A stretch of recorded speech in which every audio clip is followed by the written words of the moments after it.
Yes, I think I said, tell her to look over here, man. Oh, sorry. So sorry. My head is like in.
Okay,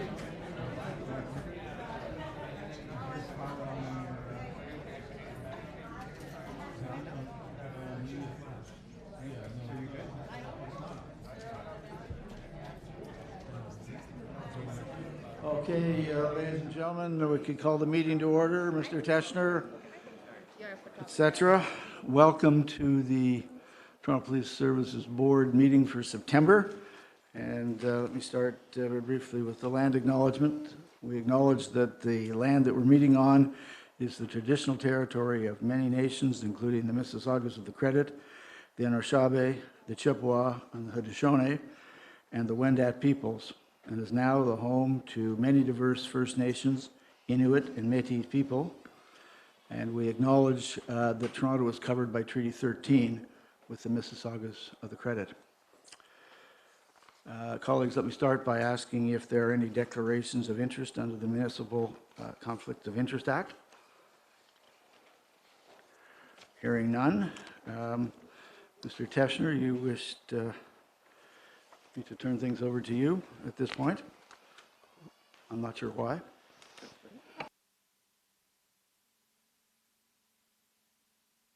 Thank you very much, Mr. Chair. I think everybody knows, but in case you don't, Mr. Chair, this is your last meeting as both a member of the Toronto Police Services Board and as the chair for the last 4 or so years.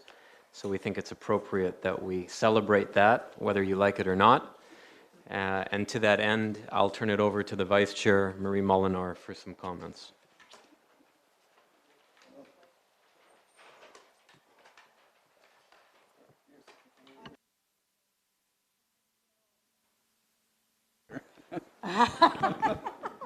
And I know that the one thing you really did not want to happen today is about to happen right now. Sure sign your has-been when it does happen. So your team loves you so much, they've asked me to honor you by speaking to your many accomplishments while you've been chair. Are you ready? No, but thank you.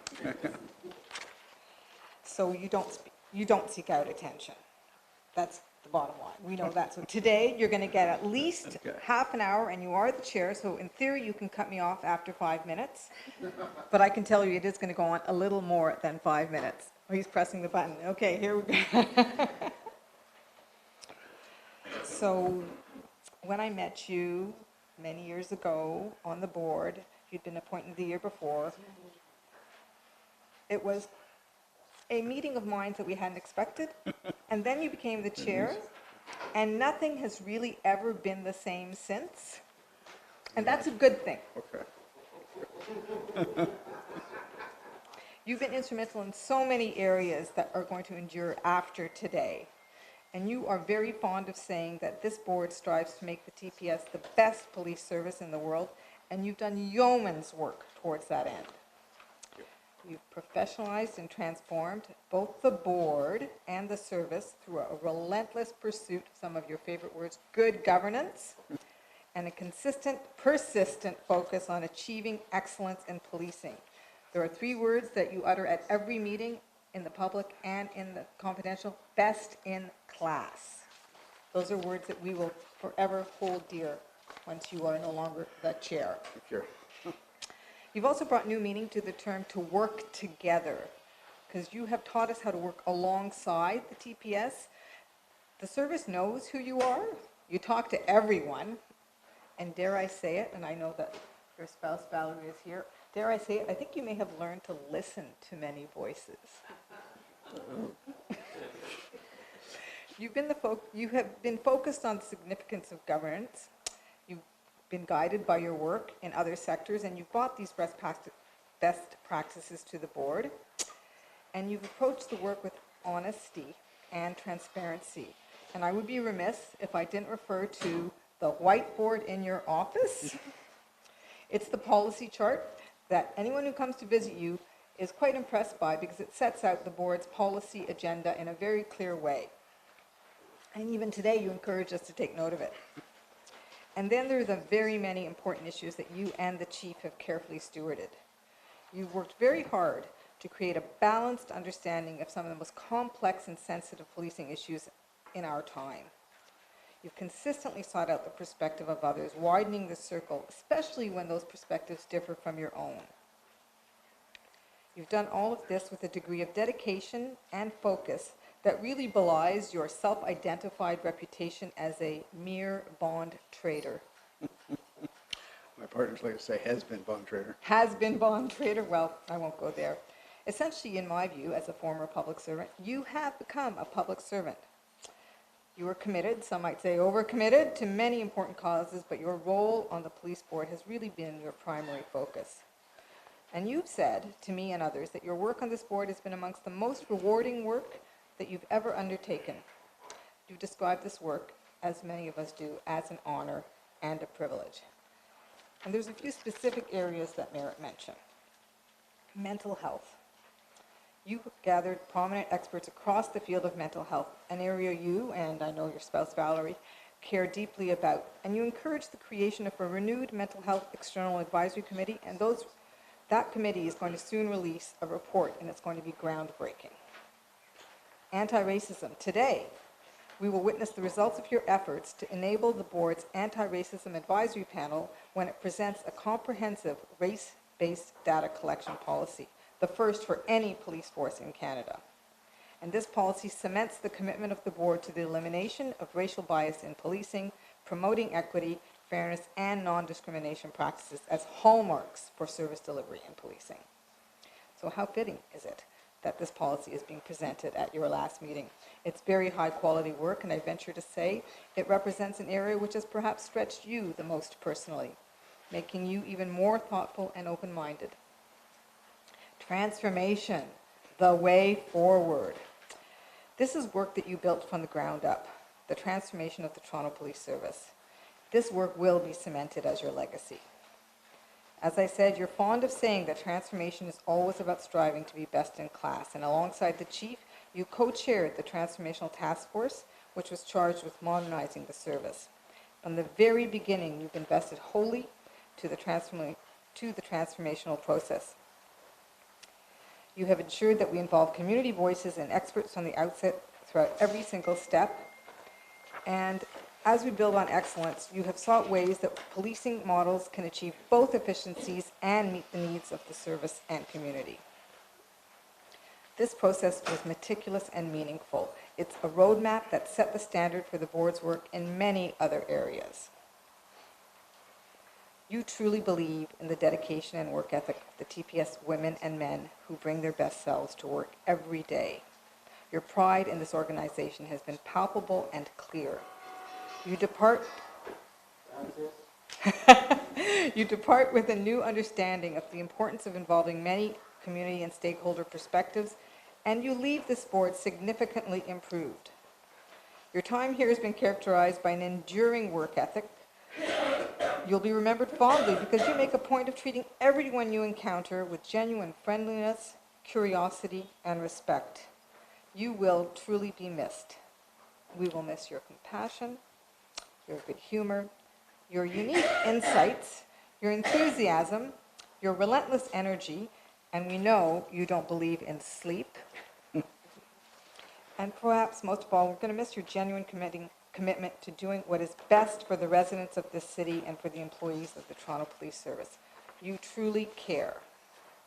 I'm going to wrap up by quoting from two people who had the privilege of working with you. When they were asked what they would miss about you, the former board registrar, Deirdre Williams, said, "I will miss Andy's smile-inducing roar of a laugh, which was spontaneous, genuine, and frankly good for my workday soul." And from your colleague on the Transformational Task Force, Michelle D'Emmanuel, she said, "What I will miss the most about working with Andy are his RBC stories." And then she says, "Not." Seriously, this is a man who is a Canadian treasure. His commitment to public service and to those who we serve is an amazing gift to all. So, on behalf of the board, I thank you for your leadership, your humanity, your exceptional dedication to the Toronto Police Services Board and to the community we serve. You have shown us all that you truly, truly care. Thank you. Okay. Thank you, Reid. And We have a plaque. Oh, no. We have a plaque. So on behalf of the Toronto Police Services Board, we present you with this plaque, which has your badge, I believe. Andy Pringle, Chair, August 1st, 2015 to September 30th, 2019, and a member since September 23rd, 2011. Thank you very Thank much. you. I believe that I'm now turning it over to the mayor. Well, Andy, I don't know how I can really add to what Marie said so well on behalf of the board, but I will speak on behalf of, in particular, the members of the board who are here from the City Council, Michael and Francis, Councillors Michael Ford and Francis Nunziata, and I think on behalf of all the members of City Council, in just saying that you have done, and I'm not going to get up and stand beside you. I think that would, you'd prefer this if I just sit here in my seat. But it's a long period of service. You were appointed by the previous administration to this board and then became the chair during the time that I've had the privilege of being mayor. And one of the things that I've come to understand, because I chose to take my seat on this board, is that the task of oversight is very complicated. It's very complex. Drawing the lines between a job where you are not the police chief, because we have a police chief, and you're not supposed to be either an always agreeable partner, is a difficult thing to do. And I think that you have done that, and you've moved that line perhaps from where it was. And I think the real question that people should ask, and Marie alluded to this, is did any chair leave things better than he found them? And that's not with a view to criticizing anybody in the past. It's just saying as we try to move things forward in terms of our job, which is oversight and accountability and addressing some of the very complicated issues that arise out of policing in a big city, are things better today than they were. And I would start, and Maria again made allusion to this, to the board's own workings. I think the board has functioned better as a body, and we probably would know that, just us, better than people who see us occasionally in these public meetings, but I think we have worked better as a board. I think the second thing that really was something you put your heart into was the modernization, and it's a work in progress. And I know one of the things you worry about as you exit from the chair's job and from the board is that that work will be abandoned. I can assure you that it won't be. But there's just so many things that have taken place as a result of that exercise which you led together with the chief, whether it's the connected officer and just starting to use technology to police better, whether it's something as vital as the neighborhood officer program and its expansion that's been announced recently, whether it's the transfer of responsibilities so that the police, who are highly trained, expensive resources available to the community, can focus on the things that they can do best, and that people like the city or other people can take on responsibilities that shouldn't be left to the police. Marie made mention to mental health, and this is something I know is very dear to you and to Valerie and your family.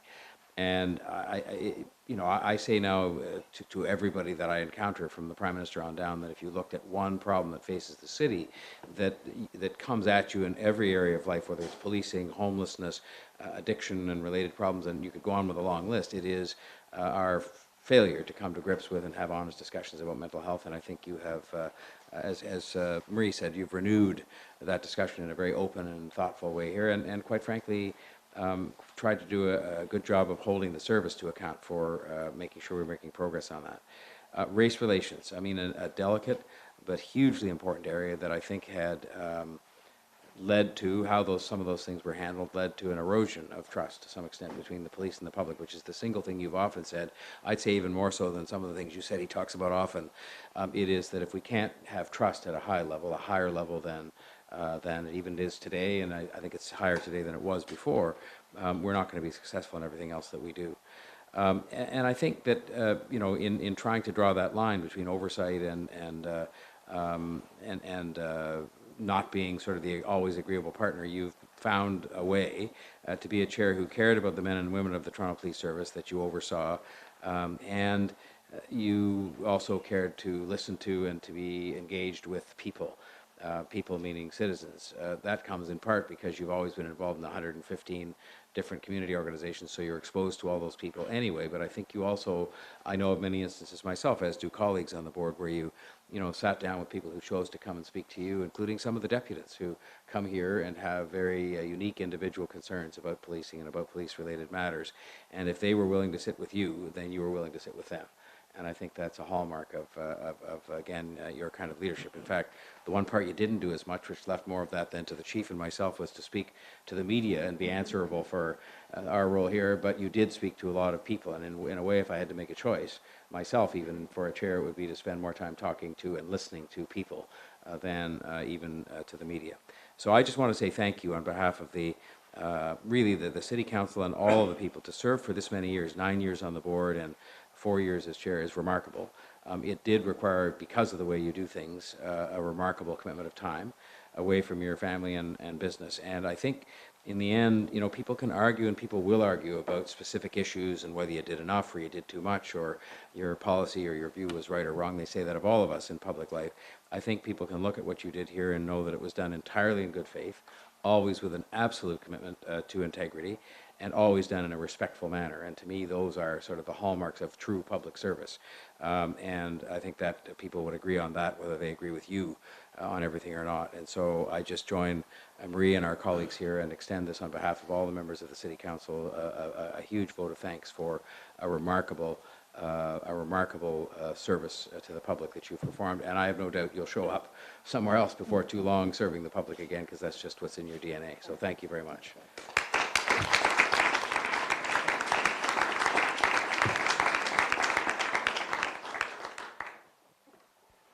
Chief? Great, thank you. A lot has been said. I can speak on our relationship, and you occupied the seat when I really had minutes into the chair as the office of the chief. And if you don't have that right support and that right oversight and that right balance, then things can go sideways very easily. And so I was definitely fortunate to work with you in the role as the chair and for us to define what our roles and responsibilities were. But the one thing that was always consistent was your quest for excellence in policing. And you set a high bar and challenged quite a bit. But you did it not because it was a necessary oversight, but first and foremost because you felt it was the right thing to do. And so you definitely have moved the organization into the proper direction. We've definitely set some standards that are so much higher than they were before. And that community-centric piece being the baseline of everything that we do up to and including to today is really the testament of who you are and the role that you played in the seat as the chair of the organization. So as a chair, you've done an excellent job with that. So thank you very much for your support. As a human being and as a humanitarian, you first off have a really strong work ethic. There are many times when you have been the last person to leave the building, and I know that. But the one thing that a lot of people don't notice is that you have been involved in so many things that you don't do for attention. You do it because it's the right thing, and I've seen that time after time, how you have silently reached out and helped people that were in need or added support or value to certain entities or organizations or individuals with asking nothing in return. And that really speaks to who you are. So having those two elements and qualities in a chair is really something that is critical.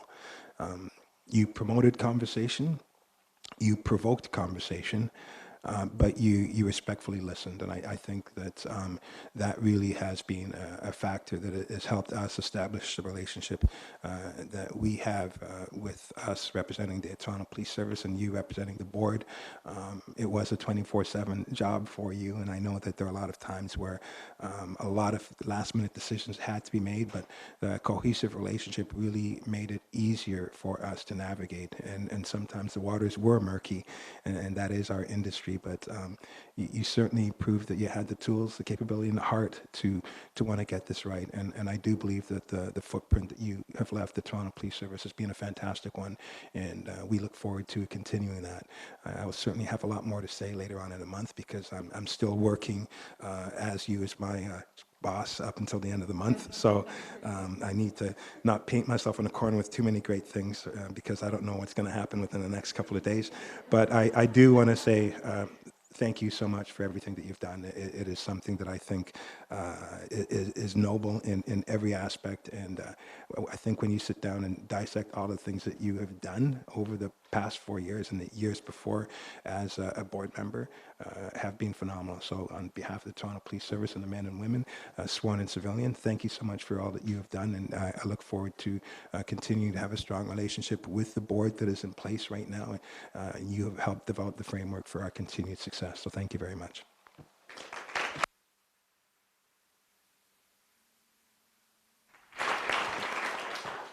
I'll take a liberty too and wrap up before handing it back to you, Chair.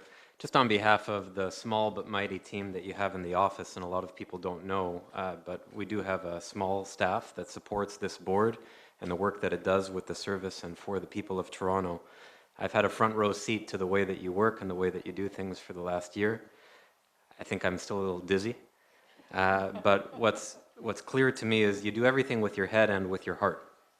And you try not to show the heart too often. It embarrasses you a little bit, but the reality is when you sit down and have the conversations that the chief and the mayor and Marie have talked about with people in this organization who are putting their lives on the line, who have their own families, who are going through their own stuff, they have always felt the embrace of the office that you hold, the board that you represent, and I think it's meant a great deal to all of them. And having sat in some of those conversations with you, I can say that that was a mentorship moment for me, and it's one that I'll carry with me forever. Our team works very hard. They've gotten used to your way of doing things. It will take some time, I think, for me to fix some of that, but I think there are some traditions that will always carry on. So you'll hear down our halls, I'm sure, best in class shouted over our shoulders on a regular basis as we strive for the excellence that you have set the bar for and then try to exceed that bar in everything that we do. You are, Chair, a city builder. In everything that you have done and all the organizations that you work for, and in particular what I have seen here for the last year or so that I've been on the job, you're about building and building with people and building better than it was, and I think that is your legacy. I think it's a legacy that will outlive all of us, and I think it's one that will benefit my children. And so for that, I have to say a very big, big thank you to you.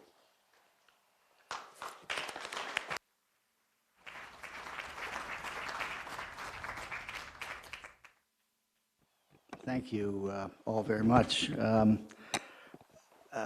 Marie, thank you, particularly, and John, Mark, Ryan.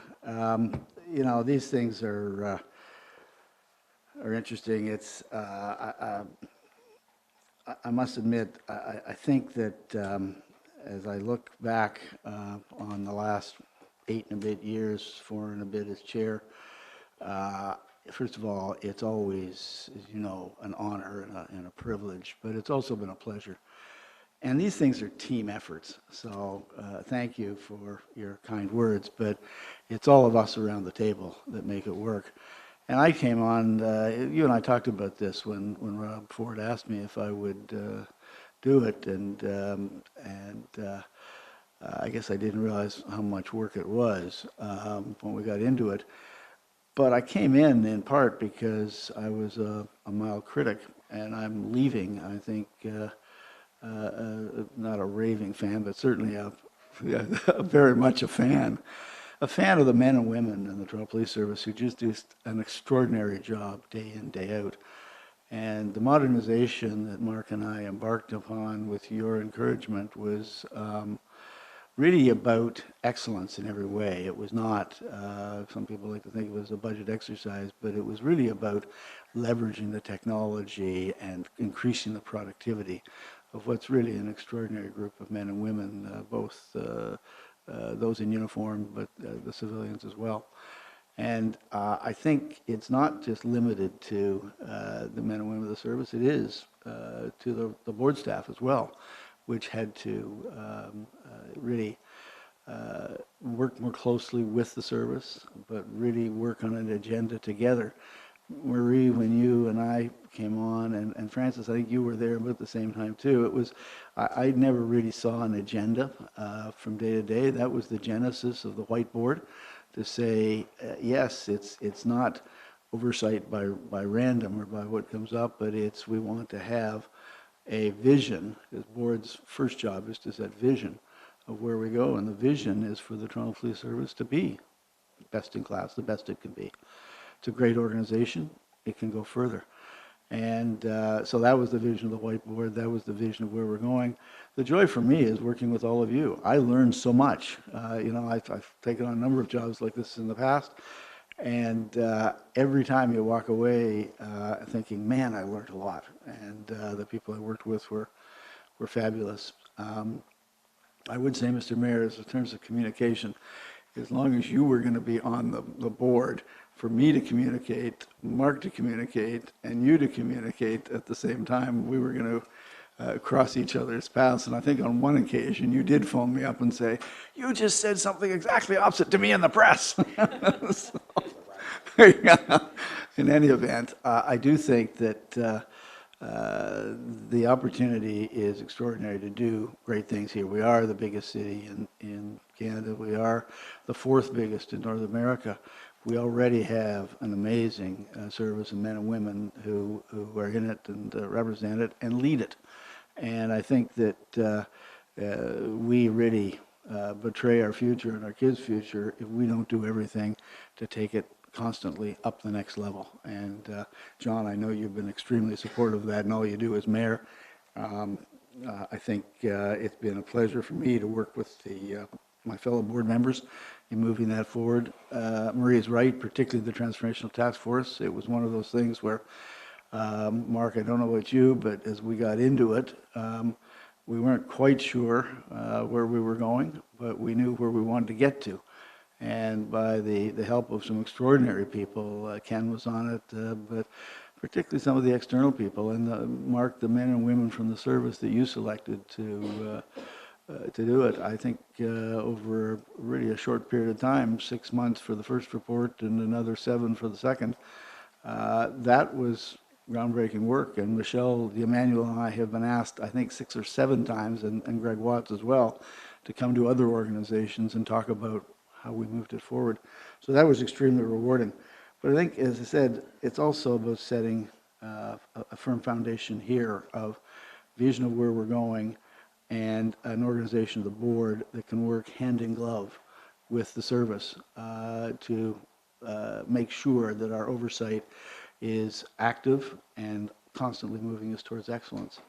So I thank all of you for the opportunity. Mark, I really enjoyed working with you. We've had honest, open discussions. We haven't agreed, and when we haven't agreed, we pushed and shoved behind closed doors and sorted it out, which is, I think, the way it should go.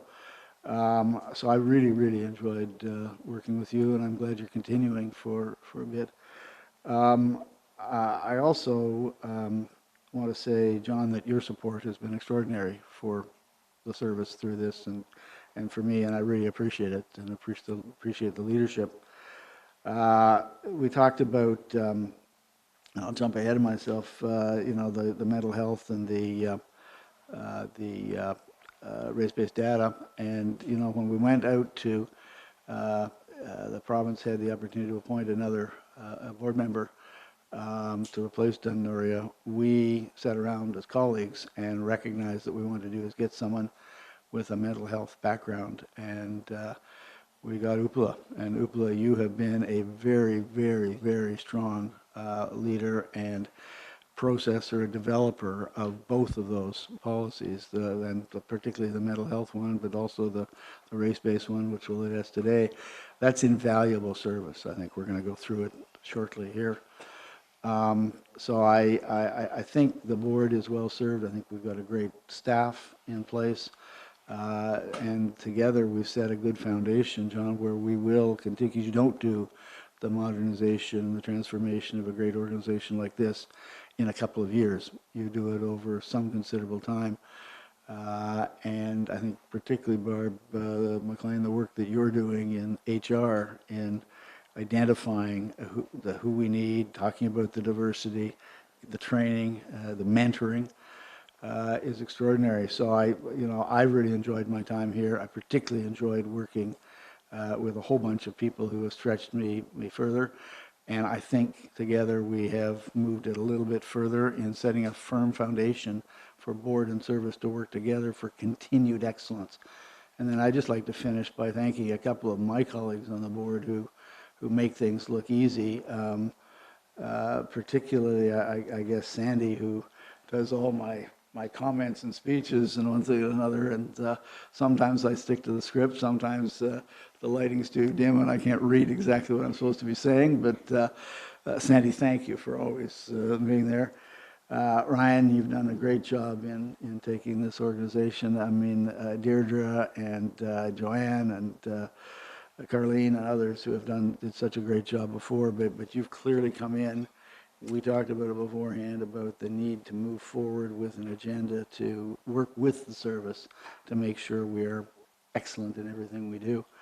And then finally, I want to thank my assistant, Sherry, who I think is right here behind me. Sherry, in 45 years in business, Sherry's the only colleague assistant I've ever worked with who kind of gets me, who's been able to organize my schedule. Even Valerie phones her up to find out where I am or to put things in my book. So any success I may have had is entirely due to Sherry.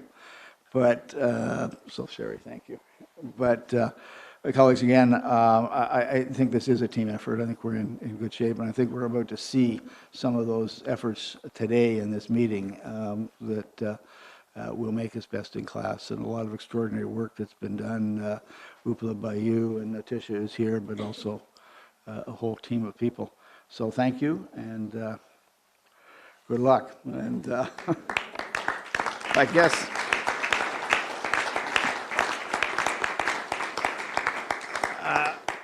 from a clarification point of view, as was said, this is my last board meeting because I officially end on September the 30th. Jim Hart has been appointed by the city to begin his term on September the 30th. And the Board Services Act requires, as you know, that the board elect its chair. The board will elect a new chair at its next public meeting on the 22nd of October.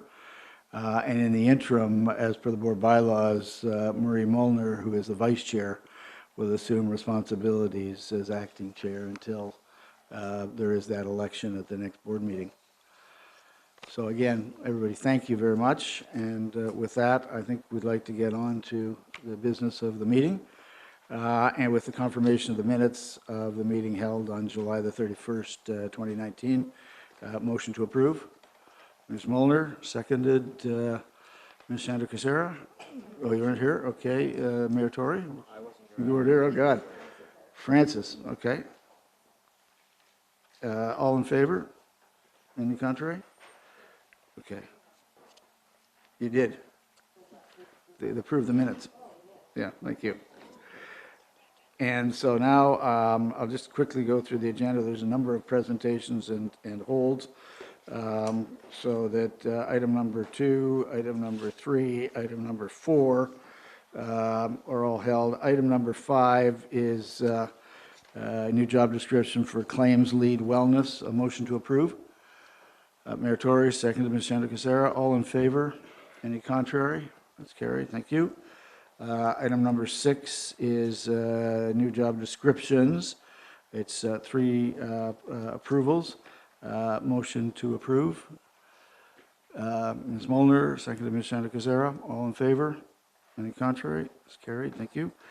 Item number 7 is a hold for deputation. Item number 8 is the operating budget variance for the board. The period ended June 30th. Motion to receive. Ms. Chandrasekera and Mayor Tory, all in favor? Any contrary? That's carried. Thank you. Item number 9, there's a deputation. Item number 10 is the operating budget variance for the service. Parking enforcement ended June 30th. Motion to receive. Mr. Jeffers and Mayor Tory. All... No, it's 10 we're on. 9 we're holding. So, all slow. So this is the motion number 10, and it's proposed by Mr. Jefferson, seconded by Mayor Tory. All in favor? Any contrary? It's carried. Thank you. Item number 11, Francis, is the variance for the Toronto Police Service ended June 30th, 2019. Motion to receive. Francis, thank you. Seconded. Ken, thank you very much. All in favor? Any contrary? It's carried. Thank you. Item number 12 is the increase in the special fund, the authority for found and unclaimed money. A motion to approve. Ms. Molnar and Mr. Jeffers, all in favor? Any contrary? Ryan, they trust you. Item number 13 is the independent review, missing persons, that's the accounting. Motion to approve.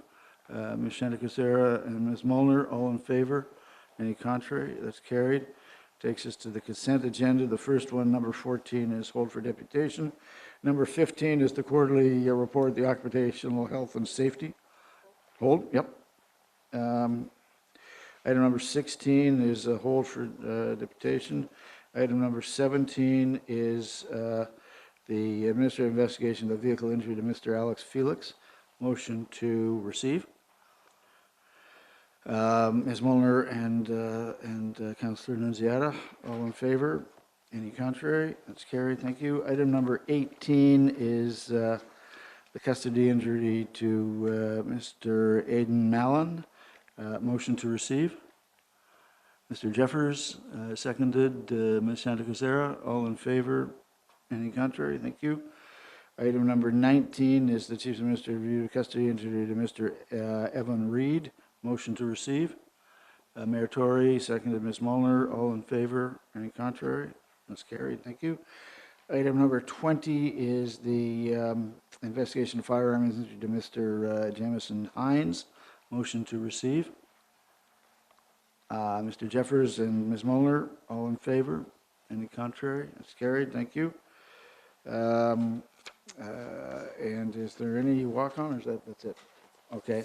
So that takes us back then to the first item, which is the important presentation on the services race-based data collection policy.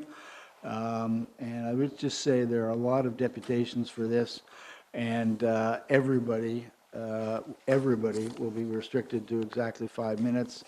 Please be very, courteous of others. We need to get all of these in. I think there are, 10 of them? Yeah.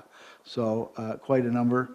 It's a very important subject, so we appreciate you being here, but I think it works if everybody is respectful of everybody else's time. So I think we'll start with the presentation, and Uppala and Notisha is... Yeah.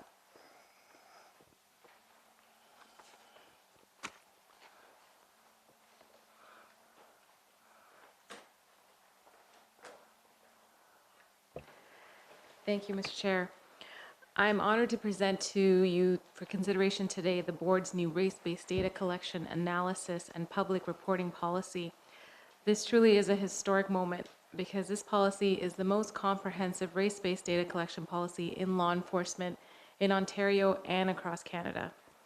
I will first provide an overview of how we developed this policy, and then Mr. Ryan Teschner will provide a detailed technical overview of the policy itself. And then Ms. Notisha Massaquoi, thank you for joining us. She will provide an overview of the extensive consultations that took place with community members and members of the Toronto Police Service to inform this policy. This policy would not have been possible without the hard work of many individuals, so I will begin with a note of thanks. And please be patient, this is a long list of thank yous. So first and foremost, I would like to thank all the members of the board's Anti-Racism Advisory Panel, and several of them are here today, so great to see you all. This panel was established back by the board in 2017 as part of the board's commitment to implementing the recommendations from the coroner's inquest into the death of Mr. Andrew Loku. The panel consists of community members, police service members, and subject matter experts in the areas of mental health, addictions, anti-racism, anti-Black racism, and policing. I've had the pleasure of co-chairing this panel with Ms. Notisha Massaquoi. I want to thank Ms. Massaquoi for her exceptional leadership. The board engaged with her on this important work because she is a prominent leader in the African Caribbean Black community, as well as the LGBT community. The board engaged with her because we recognize the importance of community leadership, community voice, and community representation when advancing anti-racism. Notisha, personally, I just want to say thank you so much for your leadership. Today would not be possible without your support. I want to thank Chief Saunders for his support for our panel and for supporting key leaders in the service to be champions for this important work. Thank you, Chief. Having members of the service actively participate on our panel meant that we had a unique opportunity to examine operational issues related to data collection. The service members on our panel helped to ensure that this policy is not a standalone document, rather an integrated approach that reflects the realities of police operations.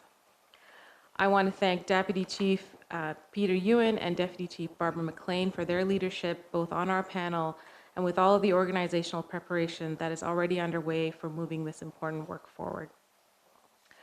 I also want to thank our board chair, Andy Pringle. I know lots have been said already, but really, Andy, thank you for being a champion for this work from day one. Your support has meant a lot. I also want to thank our board office staff.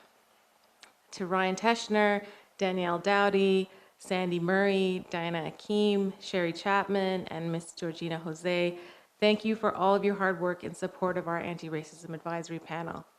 Especially to Ryan, Danielle, and Sandy, this policy would not have been possible without your hard work and support. I want to thank our colleagues from City Legal for all of their advice during this process. Ms. Antonella Chedia, who's here, Jane Burton, and Mr. Scott Noel Selski. We really appreciate your support and guidance during this process. And most importantly, I want to thank all of the individuals and organizations, many who are here today, who engaged with us directly during this policy development process. Those who participated in our consultations, online, by phone, and in person. Your valuable input has helped us shape this important initiative. As I said previously, the board's anti-racism advisory panel began its work back in 2017. Our main focus was to establish a monitoring framework to ensure the successful implementation of the recommendations from the Andrew Loku inquest. While our work was underway, in December 2018, the Ontario Human Rights Commission released its powerful report, A Collective Impact, an interim report on the inquiry into racial profiling and racial discrimination of Black persons by the Toronto Police Service. A key recommendation in this report was that the board and the service collect and publicly report on race-based data on interactions between police officers and members of the public, including all stops, searches, and use of force incidents. The Commission was not alone in their recommendation on race-based data collection. The City of Toronto's action plan to confront anti-Black racism recommends race-based data collection. As well, Ontario's Anti-Racism Act legislation requires race-based data collection.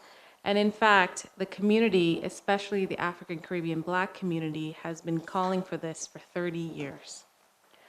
Given all of these recommendations, at our December 28th board meeting, the board instructed our anti-racism advisory panel to review the board's existing policy on the collection, use, and reporting of demographic statistics, and instructed us to come back to the board with recommendations for amendments based on the consideration of current standards and best practices related to data collection, analysis and public reporting of race-based data related to complainants and victims, those involved in a call for service, those arrested, those who are stopped by police, and those who are involved in incidents involving police use of force.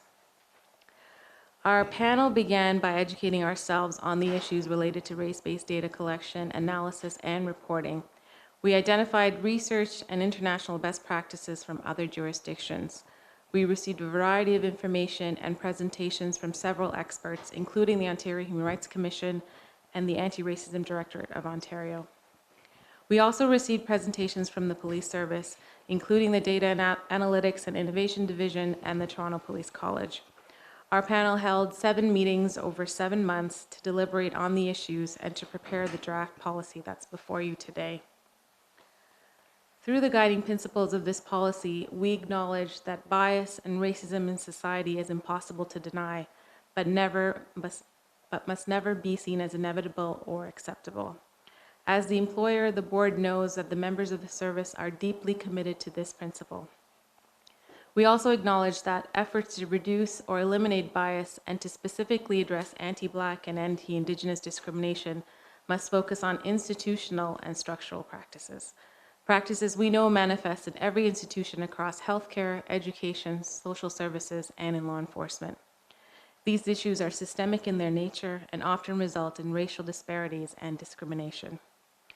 Guided by the constitutional and legal principles of the Canadian Charter of Rights and Freedoms, the Ontario Human Rights Code, Ontario's Anti-Racism Act, and based on the principle that only what is measured can be effectively understood and improved, we recognize the importance of collecting, analyzing, and publicly reporting on data related to the race of those with whom the police interact. Collecting, analyzing, and reporting on this data is also critically important to the board's goal of eliminating racial bias, promoting equity, fairness, and non-discriminatory police service delivery. In order to assess the effectiveness of legal, policy, and procedural initiatives aimed at reducing bias, it is vital to track publicly report on race-based data that is collected by police officers in the course of their duties. We recognize that the collection of race-based data is complex, multifaceted, and sensitive, and is a process that must be handled with great respect and care. The process must protect an individual's personal privacy and respect their dignity. The results of collecting race-based data must also lead to reliable and high-quality race-based statistics that contribute to informed public discourse and evidence-based decision-making. This is a historic policy, the first such comprehensive policy in law enforcement in Ontario and across Canada. This policy requires the mandatory collection of race-based data in police interactions with members of the public, including stops, questioning and searches, arrests, the laying of charges, and the use of force, among other interactions. This policy is vital to improving transparency, accountability, and oversight in how police services are delivered. This policy is necessary for continuing to build community trust and engagement with members of the service and the members of the communities that we serve. So I'll now ask Mr. Teschner to walk us through a technical detail of the policy. Thank you very much. The foundation for this policy comes after many years of important research and work by experts and communities across this country, and more recently, as you'll see on this slide, legislative work by the Government of Ontario through the Anti-Racism Act of 2017. But of course, we have other contexts and important pieces as well. The inquest recommendations arising from the coroner's inquest into the death of Andrew Loku, the work of the city's Confronting Anti-Black Racism Strategic Plan and its unit, Justice Tulloch's report of the Independent Street Checks Review, as well as the recent report provided to this board on the community survey on perceptions of the Toronto Police and the impact of rule changes under the Street Checks regulation. And finally, the Human Rights Commission's interim inquiry report, A Collective Impact. But of course, this was the foundation for the work of the Toronto Police Service Board's Anti-Racism Advisory Panel, work that has been ongoing, as Uppala said, over the last many months, and work that brings us here today. If approved by the board, this policy will set a new, best-in-class standard in Canada for the collection, analysis, and public reporting of race-based data by a policing organization. The board is not aware of any policy in Canadian policing that is as comprehensive or multifaceted in its approach as this proposed policy. And it's important to note that just beyond requiring the collection of race-based data, this policy would also require comprehensive contextual analysis by an independent expert as well as by the service, and transparent public reporting of the data and findings, all leading to the development of action plans to address identified trends. This is not just about the collection of data, but it's about what you comprehensively do once you collect it. All of this is with a view to promoting equity, fairness, and non-discriminatory police service delivery by identifying, monitoring, and helping identify approaches to eliminate potential systemic racism and racial bias. The policy is based on the principle that only what is measured can be understood. And so collecting this type of data, analyzing it, and reporting on it would lead to reliable and high-quality information that contribute to informed public discourse and evidence-based decision-making. The proposed policy importantly also emphasizes that the collection, analysis, and public reporting of this type of data may be in particular, must be sensitive to personal privacy and dignity interests. And just one more note with respect to the purpose. This policy is about police interactions with members of the public. It's not about measuring crime rates of the communities with whom the police interact. With respect to collection, it's also important to note that this will be mandatory in all circumstances where the policy applies, and Uppala laid out for you the various spectrum of circumstances to which this policy will ultimately apply. Members' perception of race data would be required to be collected in every case of data collection. The policy as drafted also states that there will be a pilot initiative for the additional collection of self-identification data when practicable, and the purpose of this policy, of this phased-in pilot, is to evaluate that self-identification collection and figure out how best to do that in the context of police interactions in particular.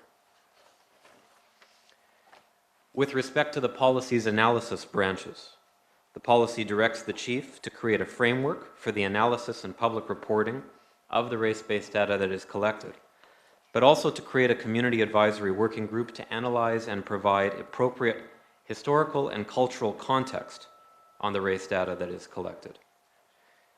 I mentioned earlier a second piece of analysis that needs to be conducted, and that is an independent analysis conducted by an outside person, an expert, whether an individual or an organization, for the purpose of analyzing de-identified race-based data collected by the service, as well as contextual information that that expert thinks is necessary to look at that data.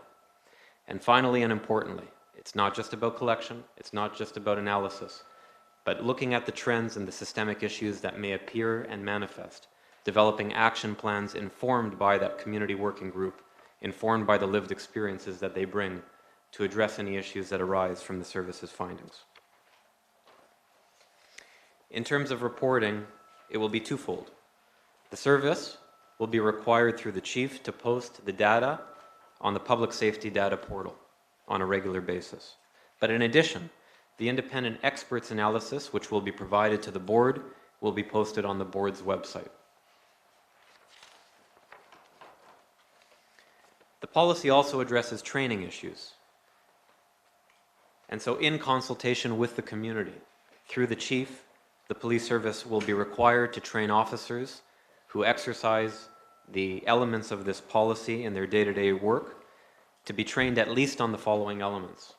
The purpose of the policy, issues of intersectionality, bias awareness, discrimination and racism, and how to avoid those things in the context of providing police services.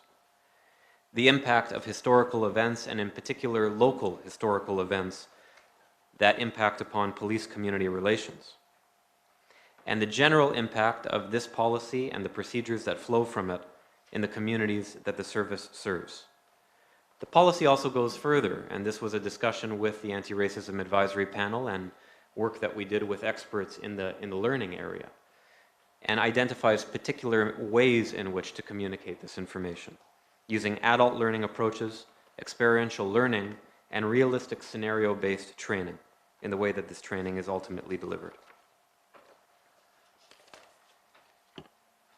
No good policy comes without safeguards, and there are many. In accordance with legislation that the province has put in place, the data that is collected will have to be de-identified. The policy also requires the chief to work with the Ontario Information and Privacy Commissioner on a privacy governance structure that would apply to the collection and accessing, as well as public reporting of this data. The policy mandates independent verifiers on the data that is collected, working with a community working group to ensure that the data has appropriate context in how it's communicated. The action plan piece that I mentioned earlier, annual reporting of the data through the portal and the board's website, and regular reporting of the information received from the individual who independently has been tasked with analysis. The policy has a section with respect to communications, both internal to the service and external to the public. And it requires that a variety of communication tools, including social media, be used to ensure that these communications are accessible and widely disseminated within the service and publicly. We have learned lessons from the rollout of the street check regulation, and those lessons have been incorporated, at least from a policy perspective here, and presumably from an operational perspective once the chief develops those approaches. With respect to implementation, this policy contemplates phases, and it will begin as of January 1st, 2020, with the collection of race-based data for all incidents of use of force that the service is engaged in.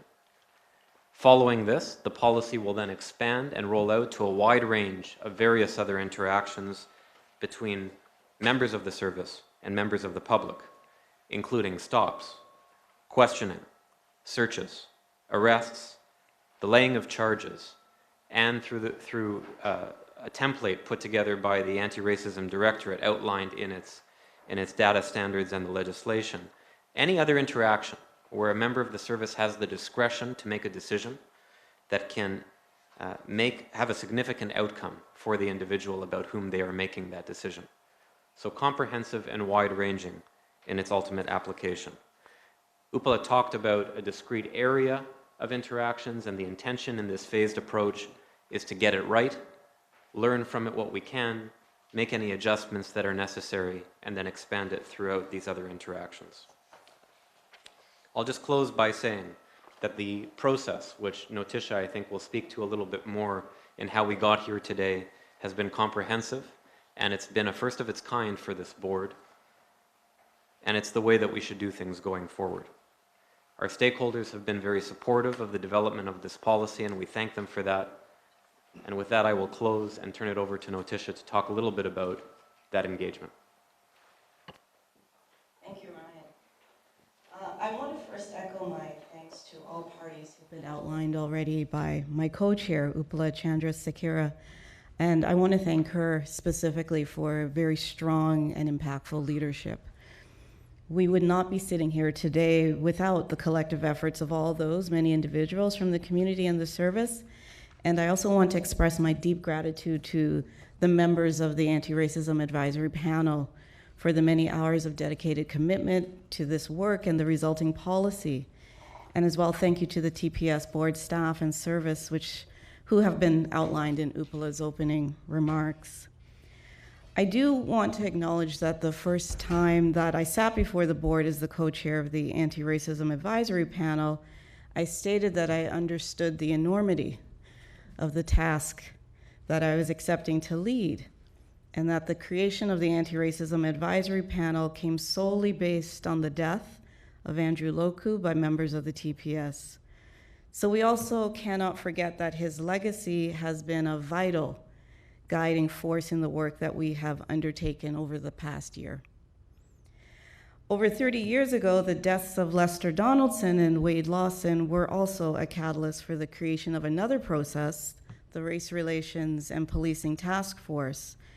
And in 1989, the resulting Claire Lewis report stated that failure to address systemic racism has created a fundamental barrier to the ability of police services to effectively service racialized communities. So we sit here again with the same sentiment, but this time we have a renewed commitment that we know must include the imperative that we do not want another panel, another commission, inquest, task force due to the death of another member of the Black community.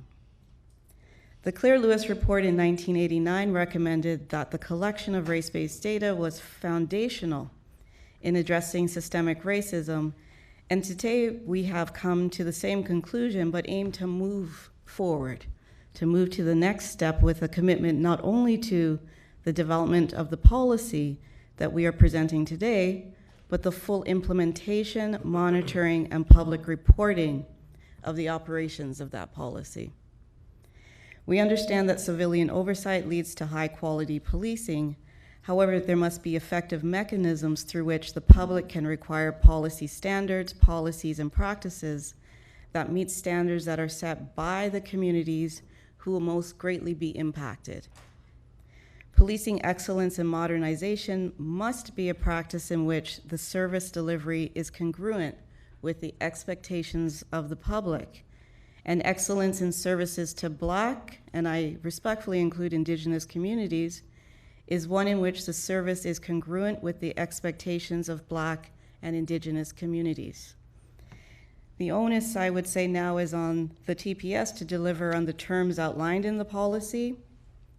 In a first step to restoring public confidence in your efforts to eliminate systemic racism from practices and to address the disparities in your interactions with members of Black communities, particularly those as outlined in the Human Rights Commission's report, A Collective Impact. As you know, the Anti-Racism Advisory Panel is comprised of leading voices in anti-racism work in Toronto, including members of the community with lived experience and subject matter expertise in anti-racism, anti-Black racism, and mental health and addictions. We met over many months and hours to consider expert opinions, independent research, and reviewed international best practices with respect to race-based data collection and policing.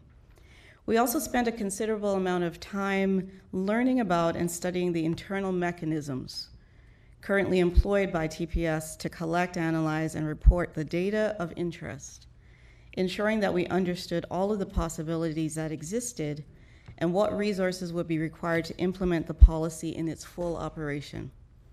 It is also important to note that the panel felt it necessary to extend our process outside of our expertise, and a comprehensive consultative process was developed that was used in the development of the policy.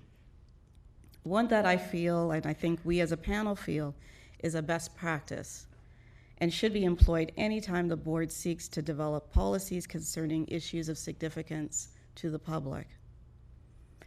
The consultative model provided us with the opportunity to ensure that the voices of our communities were integrated meaningfully into our work. We held a variety of community and police stakeholder consultations in the development of the proposed policies and engaged a variety of social media platforms and online feedback mechanisms to encourage public participation and commentary. A draft of this policy was also made available to all stakeholders with whom we engaged with directly.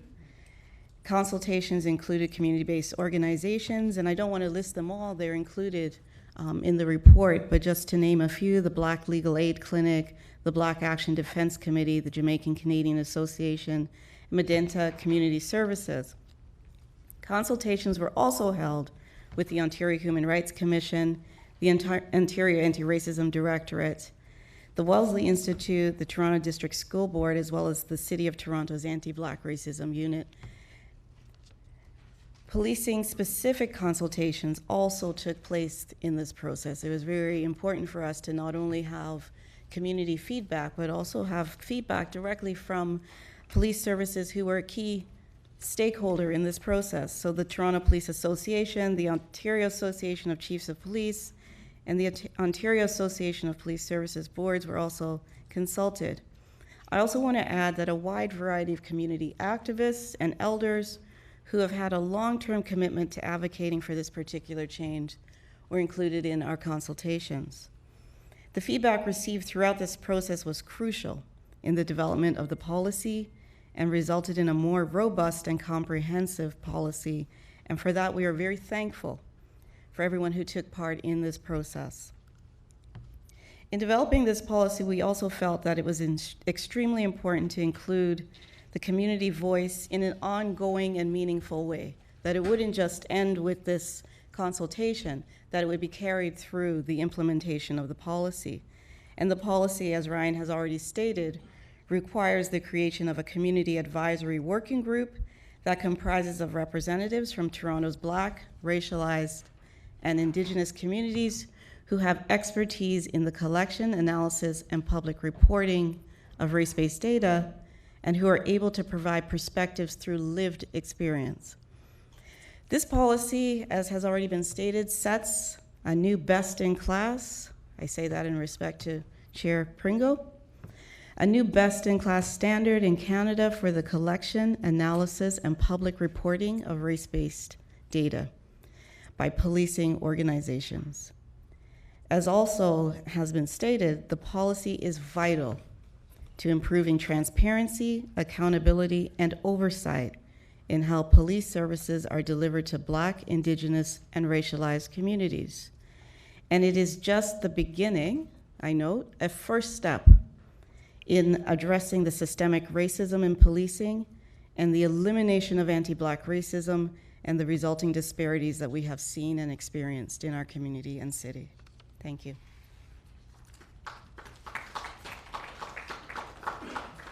Thank you, Uppala, thank you.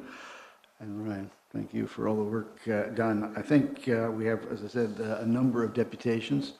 And then I think we'll go through all of the deputations and then turn it over to board members for questions, discussion, and evaluation. As I said, we've got a number of deputations, and I remind deputants, out of courtesy to everybody else, please restrict yourself just to the 5 minutes. It will go up on the screen. Is that correct, Danny? It's no, the times will go up on the screen to help you, but I'll also give you a 1-minute warning. The first, as you can see from the screen, is Camille Orridge. So, Camille.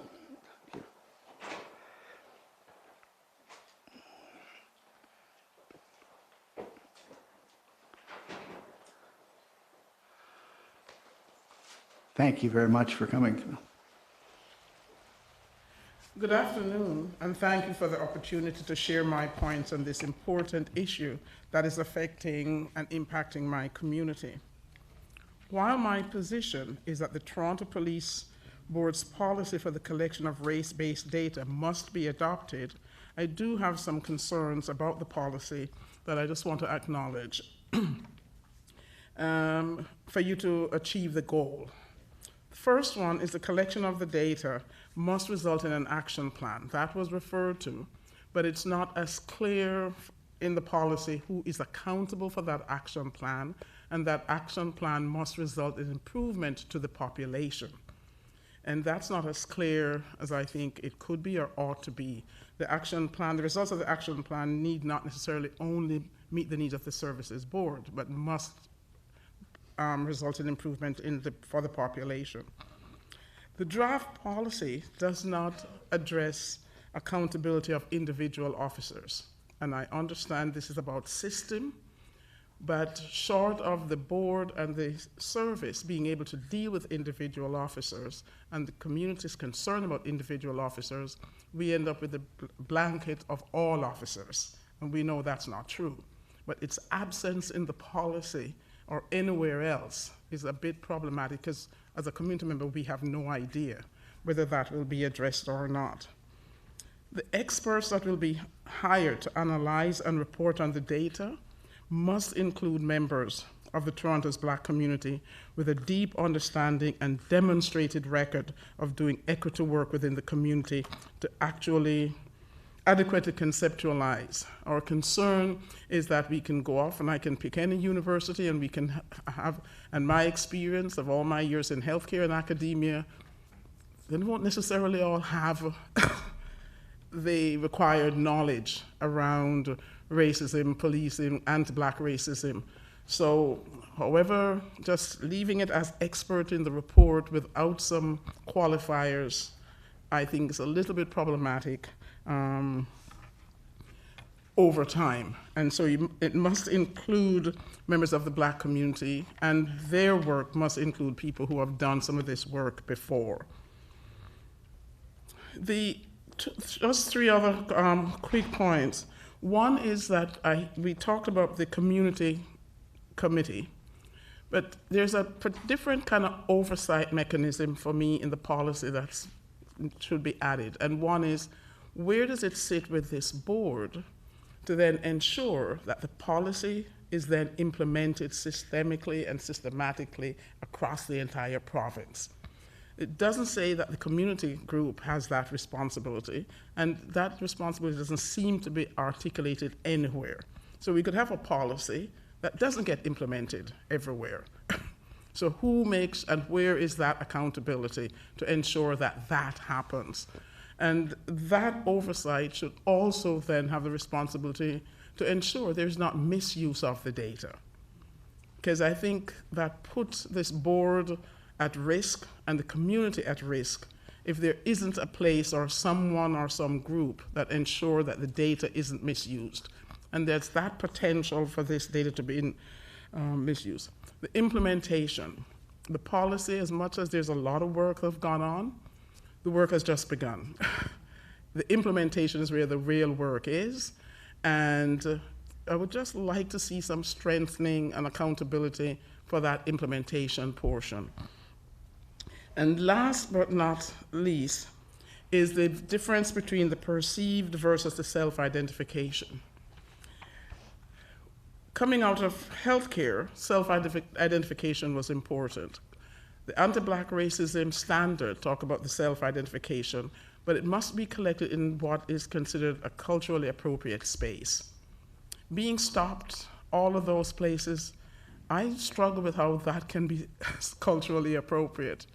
So the notion that we move to the self-identification very quickly over the next year or so is risky, and I would put that off for as long as possible to make sure that the other pieces of the policies are working before we get into self-identification. Stopping me with a ticket and asking me to self-identify, and I'm supportive of the policy, is problematic. I can just imagine what it would be for the rest of the community. Thank you. Thank you very much. Colleagues, are there any questions that you have for Camille? If not, thank you very much. The second deputation is Michael Kerr from Color of Poverty, Color of Change.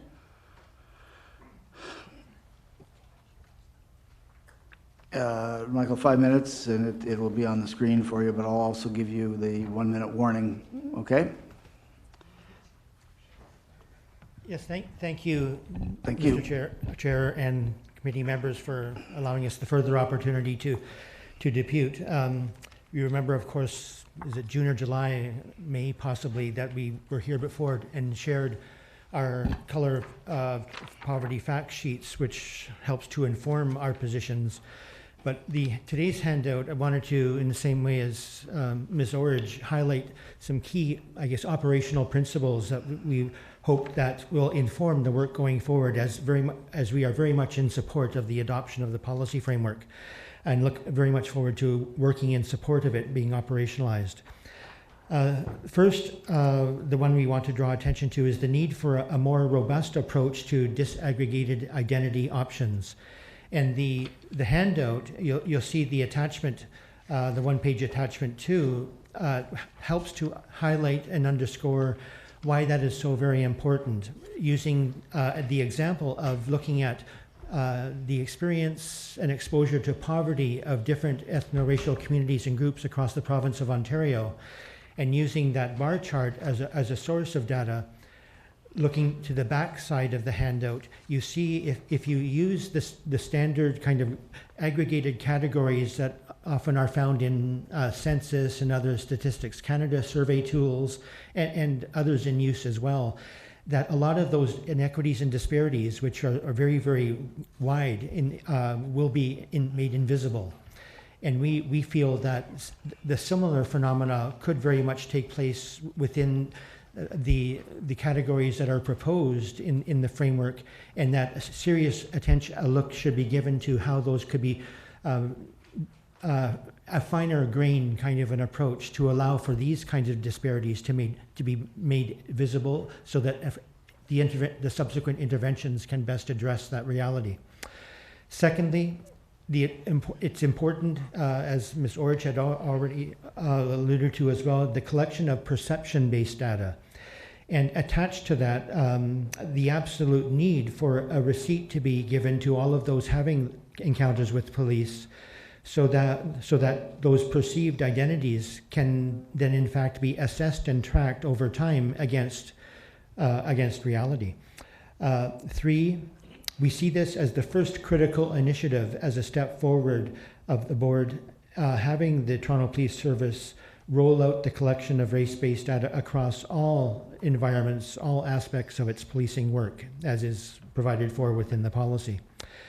4, the TPSN board should also expand disaggregated data collection beyond race to best capture other relevant and significant inequitable lived experiences. We think of LGBTQ plus communities and others, and their relevant intersections. 5, the board should ensure that it hires any relevant subject matter experts, academics, groups, or organization at any stage of the process, that it applies an equity framework for that hiring so that those experts are in fact grounded in the work. And again, as Ms. Orridge had said, that they come with knowledge, they come with experience in having done this before. And they also reflect the diversities of the communities that we would want to see involved in the work.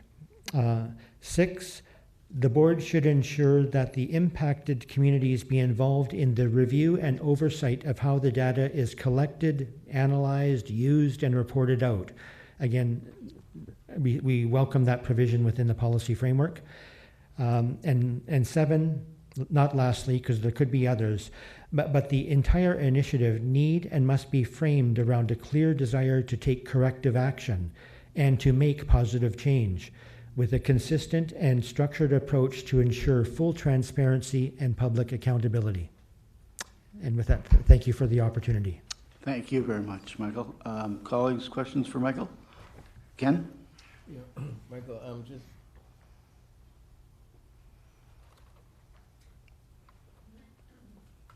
Push your side button first and then your front button.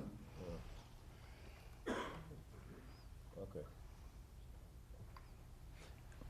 Yeah, I'm just, could you explain a little bit for me? I'm looking at your ethno-racial group breakdown here, right? Mm-hmm. I see Somali, Ethiopian, African, Black, Jamaican, etc. What's the reason for that? Those are the standard categories, and it's a sampling. It's not all of them, obviously, but those are some of the standard categories or options made available on the Canadian census. Someone who's filling out the census could choose any one of those, or more of those.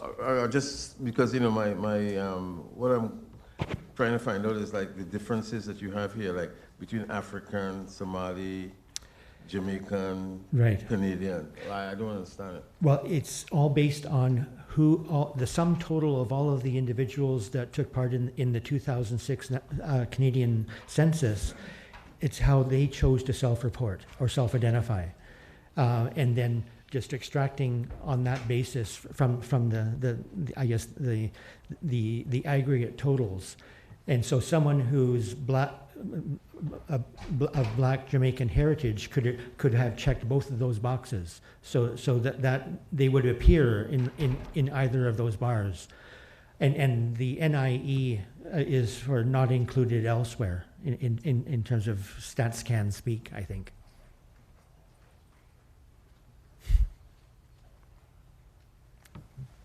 Does that make sense? Kind of? It's the standard Statistics Canada categories, right, and how people choose to self-identify. Yeah, okay. Michael, thank you very much. You're welcome. Next is Miguel. Thank you. 5 minutes, Miguel. I'll give you a 1 minute warning. Can you do an exemption since this is your last day? No. And I thought you'd be wearing an Andy Pringle T-shirt today. Okay. I want to start by giving a little bit of bad news. Today, Chris Langenfeld has refused entry to the building, and he's been handed out this notice. It says on the third page, while everyone has the right to decline screening, they will be denied entry because of the potential risk posed to all those in the building. Chris Langenfeld, he's not a risk to anybody. He just tells the truth at this board. He has been telling the truth, what is real. Anyway. Thank you, Miguel. Good switch. I know that it's your last day, Mr. Pringle. I want to take home with me some of the good news about your participation in coming to Region Park and assessing the lack of cameras, CCTV cameras, phase 2 of Region Park. And that will help, perhaps, to convince the Liberal government promises of $1.3 billion to help TCAC to have cameras. The other thing I want to say is also that as we move forward, what are we going to do with the past items that has not been solved, that require justice? I'm talking about the Fonte Miller.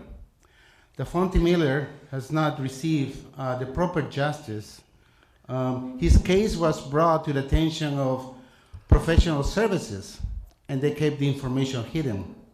So now we have this situation where we want to do something good for the Black community and Aboriginals, but if we are covering up mistakes done by your staff, we're not moving forward with any future change. We have to deal with the past, solve those problems, and move forward.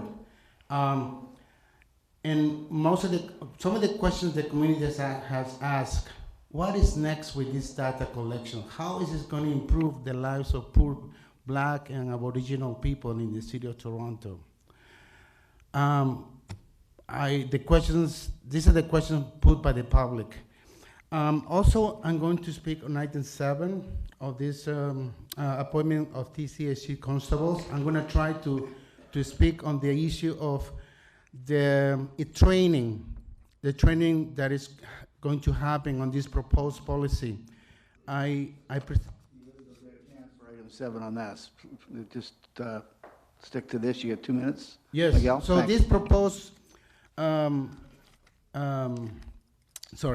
Last week at the TCAC board, I gave the board a letter dated July 19, in which I'm asking the TCAC board to incorporate the City of Toronto action plan to confront anti-Black racism in the training of TCAC constables. So here we are talking about the Toronto Police. Are we going to train as well TCAC constables, TTC constables, University of Toronto special constables on these areas of data collection? Because you're not mentioning anything on that, Ryan. I'm looking at you right now. Is it included? Can you answer that question? Because I have asked that question at the TCAC board. I asked Kevin Marshman, are you going to incorporate these recommendations by the city? He didn't answer to me. He never replied to me. So I hope that these recommendations are incorporated in the manual training of TCAC constables to avoid past experiences, move forward with zero violations of human rights in TCAC buildings and any other places like TTC as well. Thank you. I have 50 minutes, 50 seconds. Well, I got one. Stick to the topic. Stick to the topic. Just 40 seconds. Okay. So this one shocked the city on August the 21st. A mother his son was brutalized by 4 police community officers in North York this past month. Have you sent any apologies to that Black family from this board? Have you, Mayor Tory? I asked you yesterday at the city executive if you are going to send some message of apology for the action of police officers against Black people. Thank you very much. Colleagues, any questions of Miguel? Miguel, thank you. Next on the list. Respect to Black people and brown people. Next on the list is Dr. Tanya Sharp.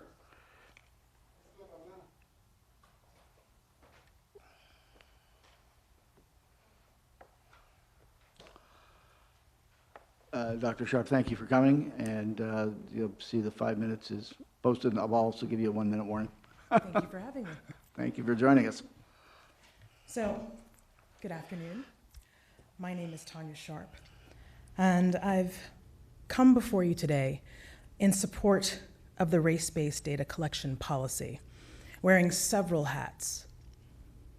I am an associate professor at the Factor and Winnetosh Faculty of Social Work at the University of Toronto, who for over 2 decades has conducted research for and with surviving family members and friends of Black homicide victims. I am also a Black woman who personally understands the legitimate mistrust and fear that comes with being counted by formal institutions and therefore often victimized. And finally, I'm also someone who is new to this country, having recently moved here from the US, a country that also has historically and contemporary contention between racialized communities and the police. In short, I've been here before. To that end, I invite my colleagues, my community, and the board to consider this. When we don't collect data on race, there is no way to have objective evidence about what is happening in the world in order to prompt action. The evidence shines a light on the problem to be acted upon. Data tells us where we are and highlights where we need to be in our service to all citizens.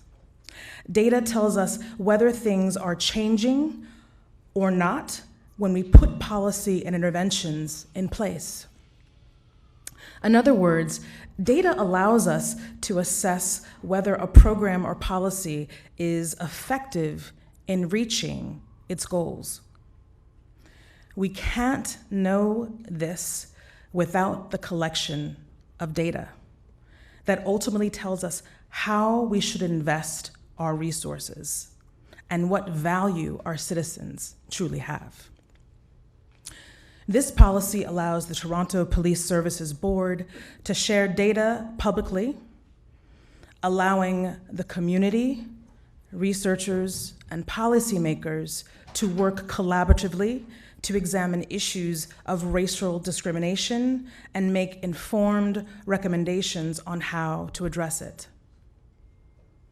Lastly, but certainly not least, it is imperative that a public record of systemic racial inequality be made, if only to become an enlightened society that must know itself to justly serve its citizens.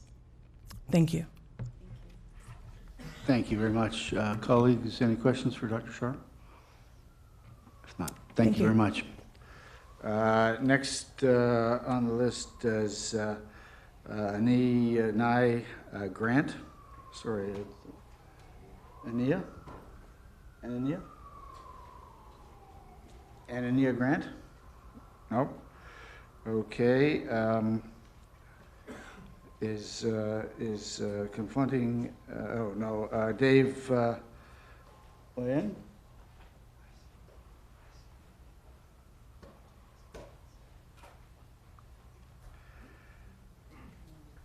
Is there a written one for the, okay, thanks. Dave, 5 minutes. I'll give you a 1-minute warning. You know the rules. And welcome, thank you. Thank you. This is my first deputation to the board. Good afternoon, everyone. I commend the members of the Anti-Racism Advisory Panel for their work on this issue. Data collection, analysis, and public reporting are sensitive matters that must be handled with great care and prudence. Discourses about the relationship between police and racialized communities are very often based on the experiences of Black communities in the United States of America. While the lived experiences are similar, American data does not and should not be presumed to be the totality of the Canadian experience. There have been many anecdotes of police-public interactions that would demonstrate racial bias. The policy provides an opportunity for quantitative analysis, lending itself to a more evidence-based approach to decision-making. This is not to diminish the lived experiences of individuals, but supplement what has already been known. Considering the points aforementioned, I recommend the board adopt the policy, provided it addresses the concerns I outlined below. 1. The need to operationalize. As stated in the chair's letter, the board approved the collection, use, and public reporting of demographic statistics policy in 2007, but it was never operationalized by the service. One of the questions before the board should be, how will the board ensure the service fulfills the requirements of the policy? Otherwise, this policy will be on file for another 12 years, only to convene another anti-racism advisory panel to review the policy. It is imperative that the chief of police create the procedure without delay. 2. The use of perception data for the pilot. I disagree with the recommendation to first use perception for self-identification. Self-identification should be the method of data collection during the pilot. Starting with perception data and later switching to self-identification data will require that officers receive new training rather than a refresher course on how to administer the data collection. In general, organizations conduct pilots in a way that mirrors the reality at full implementation, and as is often said, unlearning can be a difficult process. Self-identification, 1, affords individuals an opportunity to be counted in a manner consistent with their definition of themselves, not an imposed description, and 2, respects their right to privacy. Self-identification gives the individual a choice. Diversity and inclusion practitioners could use perception data to understand the diversity of their organization, data which is critical to identify bias in processes such as promotions, composition at the various levels of an organization, pay equity and equality analyses, etc. It would, however, be disrespectful if employees would be denied the opportunity to define themselves in the way they would want to be defined, and the practitioner may simply note incorrect information. 3. The importance of contextualization. According to the 2016 census, visible minorities, now more commonly referred to as racialized communities, comprise 51.5% of Toronto's population, up from 47% in 2011. If the trends are not contextualized, false, divisive, and unjustified narratives could be created to vilify groups. Care must be taken to not represent racialized groups as the population that contributes to an increase in crime and violence. 4th and finally, inconsistency of language. The policy says that data will not be used for performance management but for professional development and organizational change. I find that troubling and confusing. It is hard to disassociate professional development from performance management as they feed themselves. That's all. Dave, thanks very much. Colleagues, any questions? I don't believe there are any. Oh dear. I had one on your very last point. So what would you suggest? Because I think they're trying to achieve a positive, the committee, in recommending it not be used for performance management, because we've seen in past instances how that can be very damaging. What would you suggest with respect to the internal use of, because professional development to me means helping people to be better at what they do and learning from this data as to how they can be better at having, among other things, bias-free policing. But what would just Sure, I grappled with that myself. I think the policy may need to provide examples in terms of how it would be used for professional development. I think maybe I'm somewhat scarred from my time on the, pardon the long name, Police and Community Engagement Review Advisory Committee, aka PAC, because that was what led to the mass carding, right? Where it fed into the performance management of the officers and who would get promoted and so forth. So I think it needs to be, the policy right now lists examples in terms of how this data will be used, not for professional development, but simply what the analysis is meant to drive. So in that same sense, we need to clearly define what we expect in terms of professional development and organizational change. So, yes, it is meant to drive systemic change, combat systemic racism and so forth, and that's to be commended, and that should be the effort of it. But, the moment you name it not going towards performance management, but then there's a slight link to, say, professional development, as an HR professional, you can't separate the two, because professional development is meant to support your performance management, and your performance management is meant to support your professional development. Ken, you had a question? Ken, did you have your hand up? You're fine? Okay. Are you sure? Dave, thank you. Next on the list is Renu Madani, the Chief Commissioner of the Ontario Human Rights Commission. Renu, welcome and thank you for coming. You've also kindly provided us with a written submission which board members have had a chance to read, so thank you very much. And you know the rules. Thanks. Okay, thank you. On behalf of myself and my colleague Sunil Gurmukh, I want to thank you for the opportunity of offering the Ontario Human Rights Commission the chance to comment on the board's new policy. Once fully implemented, this policy will require race-based data collection across the full range of police-civilian interactions. It will make the board and the service national leaders in race-based data collection. Passing this policy truly is a historic step forward. For over 4 decades, Black communities and groups like the Black Action Defense Committee and Black Lives Matter have voiced their concerns about anti-Black racism in policing. More than 30 years ago, the Ontario government created the Race Relations and Policing Task Force in response to the killing of Lester Donaldson and Michael Wade Lawson by Toronto police. In his final report, Claire Lewis, the then Public Complaints Commissioner for the Toronto Police, recommended that use of force reports be sent to a central depository where the data could be analyzed for significant trends. He noted, and I quote, "This process would provide statistics which are currently unavailable on factors such as the percentage of visible minorities subjected to police force." Since then, race-based data collection has repeatedly been recognized as the foundation for combating racial discrimination. Indeed, this policy was a direct response to a collective impact, the Commission's interim report on our inquiry into racial discrimination by the Toronto Police. That report analyzed interactions between the Toronto Police and civilians that resulted in serious injury or death. The findings were disturbing, but they also clearly showed the importance of collecting race-based data to better understand the lived experiences of communities and how they impact on community trust. Approving this policy will signal that the board and the service are committed to identifying and monitoring racial discrimination. It contains many positive elements, including regularly engaging with community members with lived experience and independent analysis and public reporting. Once implemented and used to promote accountability, the policy will help build trust in police and make our communities safer. The Commission's written deputation provides 7 recommendations to enhance the policy so that it can achieve Chair Pringle's vision of an approach that's best in class. Our most important recommendation relates to accountability. Fundamentally, race-based data collection cannot become an end in and of itself. The data is useful and will only build trust if it promotes accountability. We commend the board for clearly recognizing the value of data collection in addressing systemic discrimination.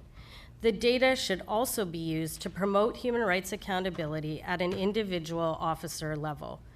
That is why we are concerned that the policy indicates that race-based data not be used for performance management.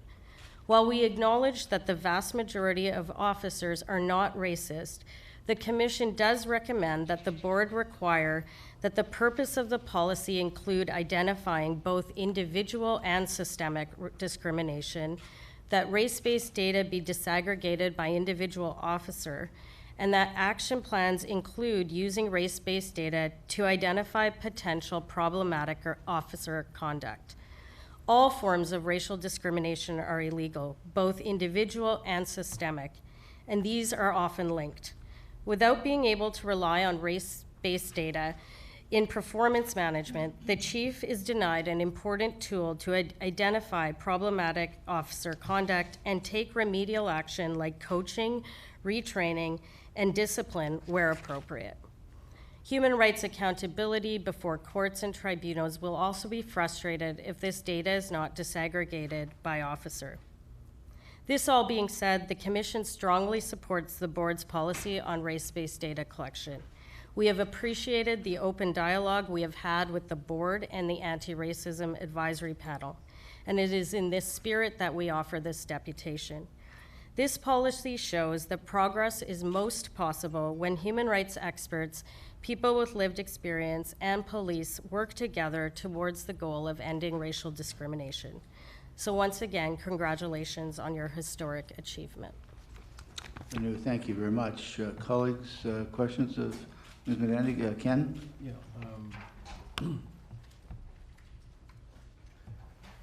You know, I know the OHRC has a lot of experience with policies. And in fact, the irony is that perhaps the challenges of implementation may have resulted in what we have to revisit now, which is to certainly make it happen in the police services. So from your experience with all the policies and your oversight function, what are some of the barriers that you would share with us that we need to be aware of, especially when implementation of race policies are so subtly and not so subtly resisted, and et cetera, et cetera? So I think a good report to look at would be the report that came out about the Ottawa Police Race-Based Data Collection Project on traffic stops, because it identified a few barriers, and I think your policy tries to address some of those shortcomings in that project, namely around getting officer buy-in as to why you're doing this data collection and the purposes for it, so that people kind of buy in at an institutional level. I also think training that includes people with lived experience is really important. And finally, I think that they saw that there were some data quality issues because officers weren't trained as well on how to input the data.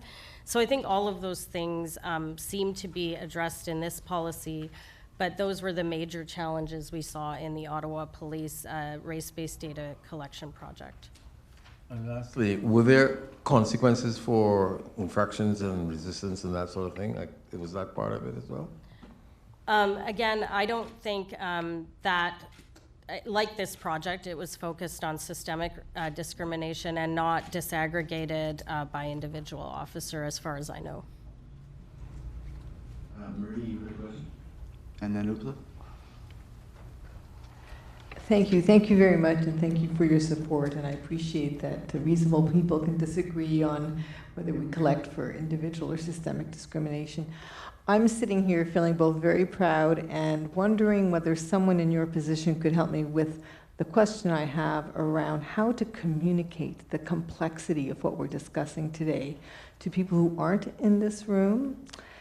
My benchmark is often, how would I explain it to a 5, 6, 7, a very bright 5-year-old and perhaps a 10-year-old? My children are older now, and I've worked in this area. I was counsel to both the Systemic Racism Commission and the Race Relations and Policing Task Force.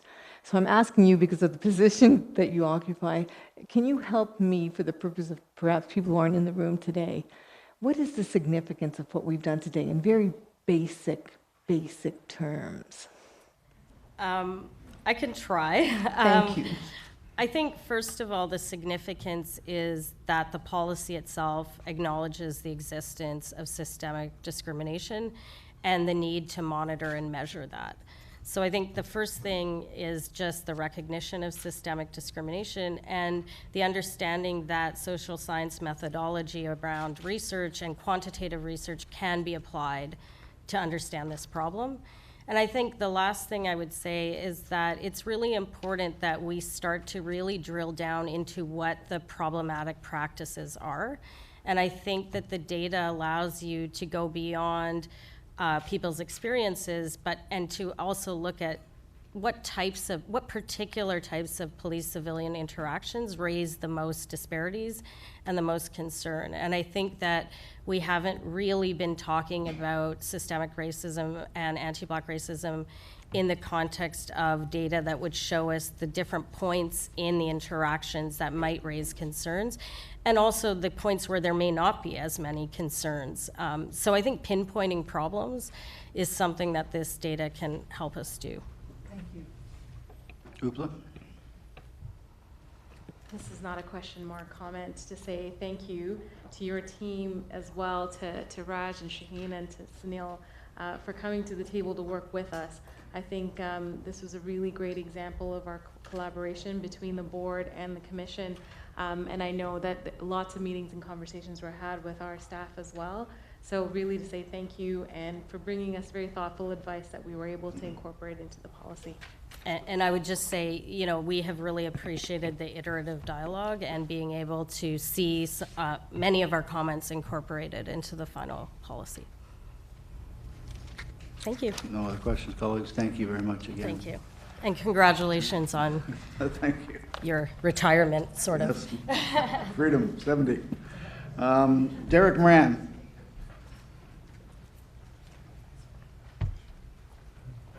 Derek, 5 minutes. It's on the screen. I just want to say, by me speaking at this meeting, this shall not be deemed to be in any way my consent, expressed or implied. In doing so is fraud. God bless Her Majesty the Queen, and long live Her Majesty the Queen.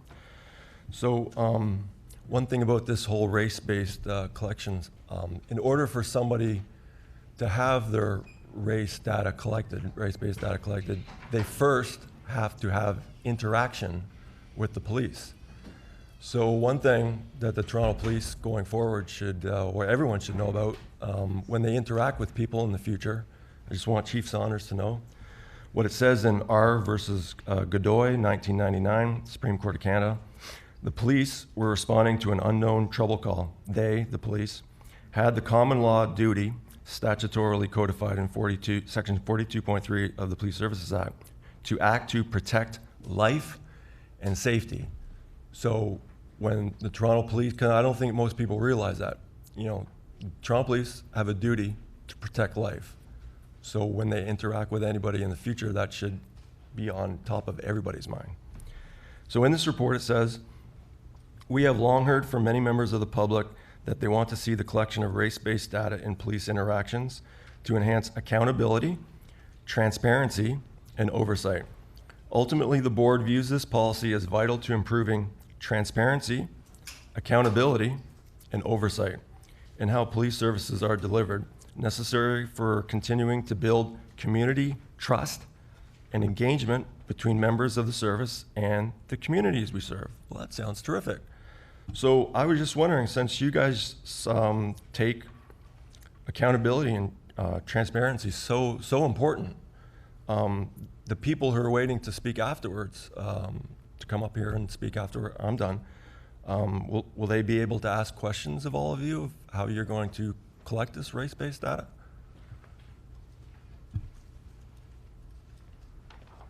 Derek, thank you very much. No, I'm not finished. I asked the question, and I just want an answer. You're all about, you take accountability and transparency so importantly.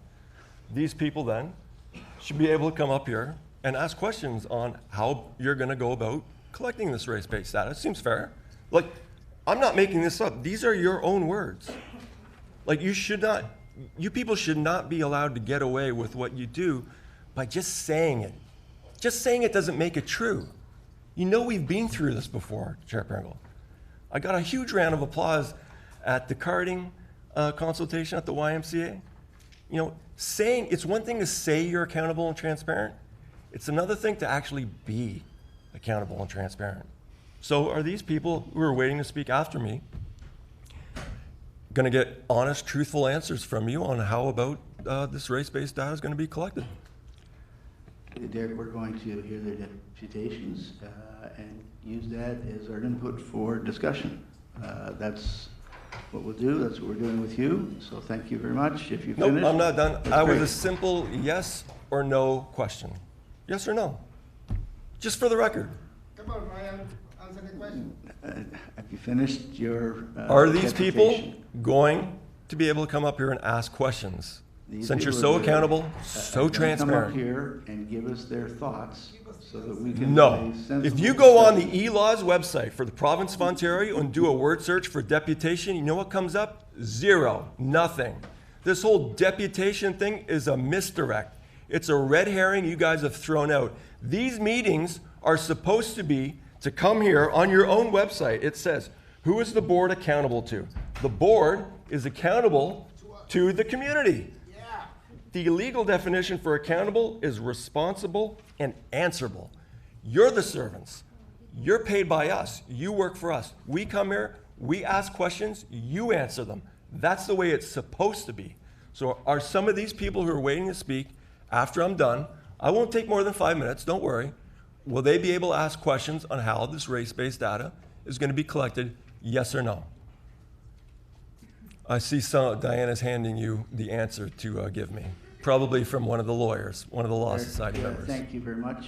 No, I didn't ask you to thank me. Public servant, I asked you a direct question, public servant. This is your last day, Pringle. You're gonna miss me, I know. And by the way, that was me booing you at the beginning, just so you know, for the record. Derek, you're running out the clock, okay. Does everyone see what's going on here? Bang, bang, bang. Oh, you're gonna be able to trust them to collect this data? You think so? Oh, all right. Okay. Thank you, Derek. We really appreciate it. Thank you. Any questions, colleagues, for Derek? Great. Okay, sorry, the next deputation is Quasi Musu. Oh, is it just Julius? Just Julius Haig? Julius? You got brutalized by community police officers in New York in August the 21st. Don't have the Thank you. Apologize. Julius, you got 5 minutes. It's on the screen. All right. Thank you for coming. Good afternoon. Thank you for having me. It's my first time giving a deputation to the board, and I am here on behalf of Professor Wusu-Bempa and Professor Wortley at the University of Toronto. My name is Julius Hogg, and I'm Assistant Professor of Sociology at the University of Toronto, Mississauga. We commend the Toronto Police Service Board for taking initiative on this issue and holding wide-ranging consultations with various stakeholders. While the proposed race-based data collection policy marks a step in the right direction, it is not without serious limitations. As we see it, there are several major shortcomings with the policy as it stands now. First, the race-based data to be collected during the initial pilot phase will rely solely on the perception of the officer interacting with a member of the public.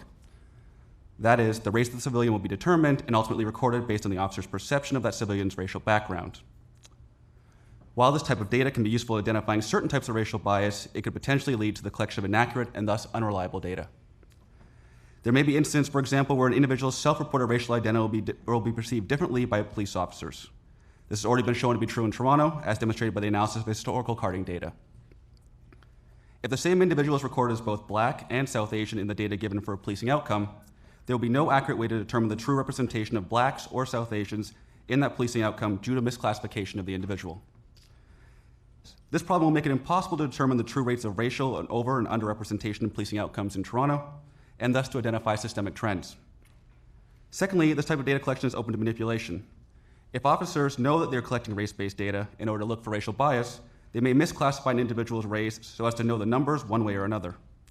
Officers may willfully misrepresent racial data in order to avoid allegations of racial bias. Evidence of such manipulation has occurred in both here and in Canada, as well as in the United States. In order to address these problems, police officers should collect both self-identified race-based data as well as officer perception in all instances where doing so is reasonable and feasible. While self-identity data is phased in, if this data is not collected during an interaction, officers should be required to provide reasons why self-identity data is not being collected in that interaction. We also believe that it is key that self-identity data be included in the initial pilot phase and that a clear timeline be set for wider implementation with the policy. The policy clearly indicates that race-based data will not be used for performance management or to identify individual service members, for example, for internal benchmarking. As a result, the board and the service are missing out on an opportunity to collect data that could be used to foster police accountability and to identify individual officers for retraining or disciplinary action where necessary. Furthermore, the fact that the police will not be evaluated with respect to the quality or accuracy of the racial data they collect increases the potential for the willful misrepresentation of racial data. In conclusion, although we agree that new data collection is a step in the right direction, we strongly feel that the service should collect racial data using both civilian self-reports and officer perceptions at all points in the policy. Furthermore, without a direct link to officer job performance and police accountability processes, the anti-bias impact of the data will be limited. And in closing, finally, we believe that the board and the service need to develop a strategy to evaluate the quality of the race-based data collection during the pilot data collection period and redevelop the policy as required, and the results of this pilot stage should as well be made available to the public. Thank you. Thank you very much. Colleagues, any questions? Thank you very much for coming. Appreciate it. Thank you for having me. The next deputation is from Jennifer Chambers, the Empowerment Council. I know you know the rules. Thank you, Jennifer. I do. I'm a member of the Anti-Racism Advisory Panel and co-chair of the Mental Health and Addiction Advisory Panel, but I'm speaking to you today as Executive Director of the Empowerment Council. I don't need to tell you why it's so important to collect these statistics. People have told you very clearly today. I have gone over some of the evidence at the beginning of my deputation, my submission. Accurate evidence is important for evidence-based decision-making and monitoring and evidence gathering. The Empowerment Council is one of the voices lobbying for the local inquest and the necessity of having that inquest examine the role of race. The Empowerment Council had standing at the inquest and made recommendations accordingly. The local inquest is also the 9th police-related inquest I've attended, and I have moved in the recommendations made when testifying from focusing on training to the need to have good data collected in the field to know what's actually happening on the street. The need for good data is reflected in the recommendations made jointly to the jury by most of the parties at the inquest and adopted by the inquest jury in their verdict. And I included the most relevant recommendations. These recommendations were directed to the Ministry of Community Safety and Correctional Services, but the Toronto Police Services Board is on the verge of accepting them, I think. To your credit, beginning with the use of force data, perceived race will be tabulated, and a pilot study will test how interactions when requesting self-reported race proceed. It's great progress. The local recommendation 30 pertains to collecting similar data about people in perceived crisis known to the police service as emotionally disturbed persons. The policy in item 6 calls for intersectional analysis. This is essential as all the inquests the EC has attended have been about people with mental health issues. The majority have been racialized people and primarily members of the Black community. Most have also been living in poverty. I further believe that accent may be a factor that should be tracked, but have not yet succeeded in getting it tracked. Every factor is important in how they relate to one another. In each case, police perception counts because when interacting with the public, the police generally only know what they see before them. At the same time, the self-report data pilot also matters, as it can be instructive to see how it relates to perception. The policy does not allow for the tracking of the behavior of individual officers. I know that in healthcare settings, this approach has been found to be the most productive for organizational change, as it reduces the motivation to conceal data. At the same time, it's worrisome if significant problems lie largely with certain individuals. The Toronto Police Service has assured the anti-racism advisory panel members that it's tracked through other means. But for the public to be able to trust this system, they need to understand it. The independent evaluators have to have access to the information about this process and available data to indicate how it's working. And I think you've heard a number of other suggestions related to this today. Item number 15 in the policy outlines training developed in consultation with the community, particularly people with lived experience, and again recognizes intersectionality. This opens the door to community values, knowledge, and experience having a role in training. To be congruent with the best evidence in the area of discrimination reduction, however, training should involve some contact between the police and community members. But for this to realistically occur, resources will be required. This policy will need to harmonize with the Toronto Police Service mental health strategy, and we have every reason to think that it will. This policy will lead police practice in race-based data collection, analysis, and public reporting. The process for developing it was brave and admirable, and we congratulate you on the result. Jennifer, thank you. Colleagues, are there any questions for Jennifer? Thank you, as always. Finally, I should just say that Jennifer and the Empowerment Council have provided us with a written submission, which board members have, as did Julius Hogg in the last one. And finally, Kingsley Gilliam from the Black Action Defense Committee.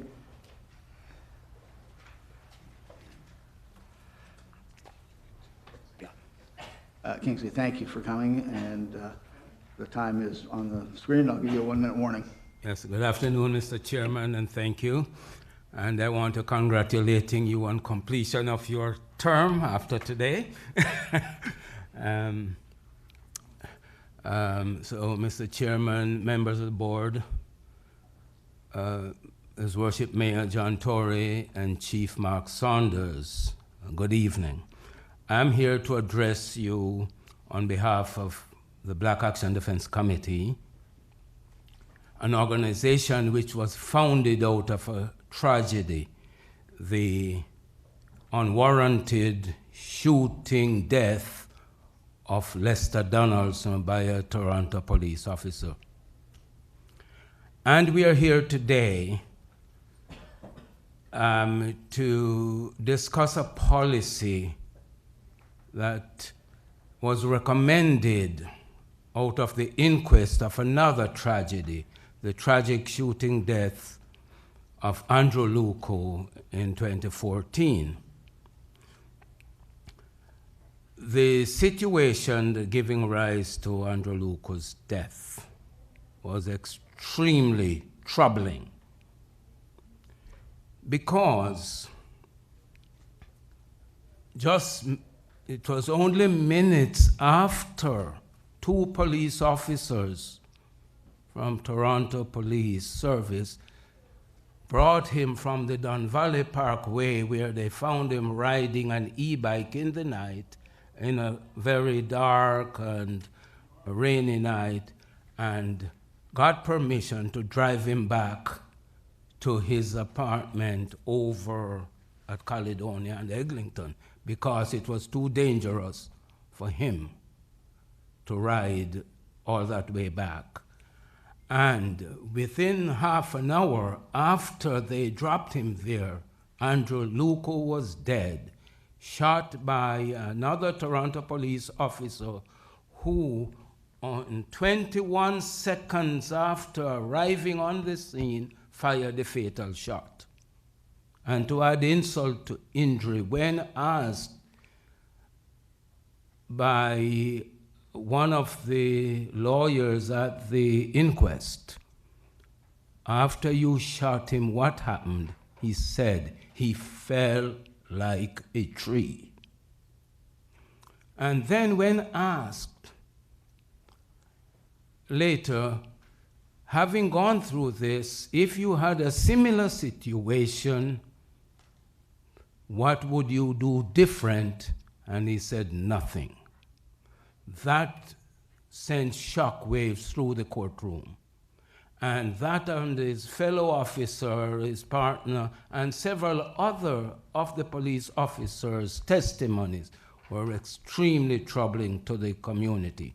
And that is why such robust jury recommendations were prepared, and those directed to the police. So, Mr. Chairman, I must congratulate you on taking this up and giving a robust terms of reference, creating this panel and giving it a robust term of reference to address the issue. I can assure you, as you said in your charge to them, that when you don't collect information, you don't know how to act. You can't if you're not measuring, you don't know what to do. So based on that, I'm here to say that we have a number of experiences, including which have been shown in the correctional system, and my report talks about those studies, the Correctional Service of Canada and the Law Reform Commission, and those indicate that you must collect data, otherwise you will not have any resources on which to make decisions.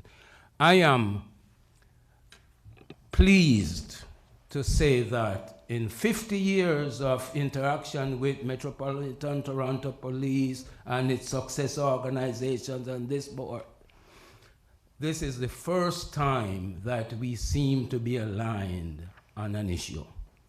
It is not an end in itself, it is only the beginning, but it will create, if it's adopted and vigorously implemented, it will create the basis to begin the healing that needs to take place between our communities and the police. And last but not least, I am putting out a challenge to Mike McCormack and the Toronto Police Association to join forces with this board and Chief Saunders and his team and the community, and let us all be partners in this enterprise to improve Toronto policing once and for all.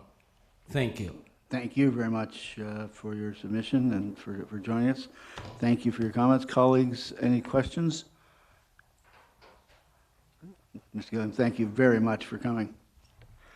There is one other, and it's a written submission, so I'll just mention it is from Allison Cullimore, who is the Director of Policy Research and Strategic Initiatives at the Anti-Racism Director at the Ministry of the Solicitor General. So it is will be available, and it's I'll show it to you since you haven't seen it yet. Colleagues, Uppala and Notisha, we've heard a number of great deputations. Back to you guys and board members for questions. You may want to clarify some of the things that were raised in those issues, and then the board, other members, I think, have comments and discussion. Great. Thank you, Mr. Chair. I really want to thank all the deputants for coming today and sharing your thoughts with us. I know that during our consultation process, we did speak to many of you, so thank you again for all of your advice. While everyone was speaking, I was taking a lot of notes, and I identified kind of 5 themes of questions and concerns that were raised that I would like to address. I'll say what they are, and I'll go into detail about each of them. So first, there was questions raised around the race categories that we decided to use, so I'll address that. Number 2, the issues around perceived data versus self-identification data. Number 3, the issues around disaggregating the data and accountability of police officers individually. Number 4, the public availability of data, especially concerns around data misuse. And then number 5, in terms of implementation and an action plan. And as I go through each issue, please, Notisha and Ryan, jump in on things that I miss. So with regards to number 1, in terms of the categories that we used, we did adhere to the Anti-Racism Act's data standards.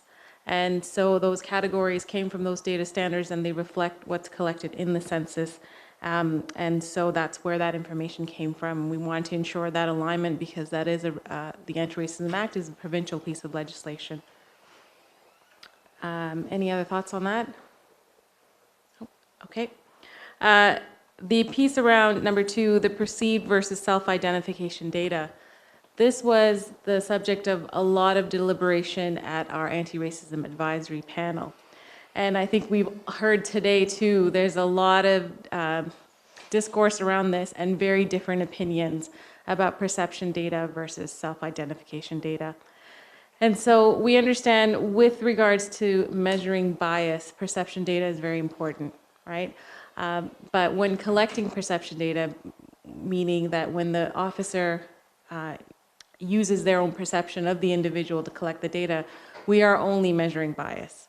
We're not able to measure that data against other data standards like what's in the census, because that's self-identification data. So we had a lot of thoughts shared with us and a lot of discussion. And it wasn't an issue where the police saw this one way and the community saw it another way. It was actually quite the opposite. We had police officers disagree with each other on this issue, and as we heard today, we have community members and experts that disagree on this issue. There are many who say perception data, it's the way to go. I don't want the police to stop and ask me this question. But then there are others who say, I have the right to self-determination and self-determine my own data and my own identity of my race and ethnicity. And so what this policy offers is an actual compromise of those two schools of thought. And so with the beginning implementation phase of the data, it's mandatory in terms of officer perception. And in number 2 of the policy, we say that there should be an opportunity to pilot self-identification data and to do this in a very sensitively and in a very controlled kind of environment, pilot it perhaps in one division to ensure that the correct training and the supports are there so that officers can ask these questions sensitively and with respect and with, as one of the deputants noted, with a lot of cultural competence. And so really on that point, this was a compromise, and we believe this compromise was exactly, based on the advice that we're given, which is, a very differing opinion. I don't know if you want to add to that.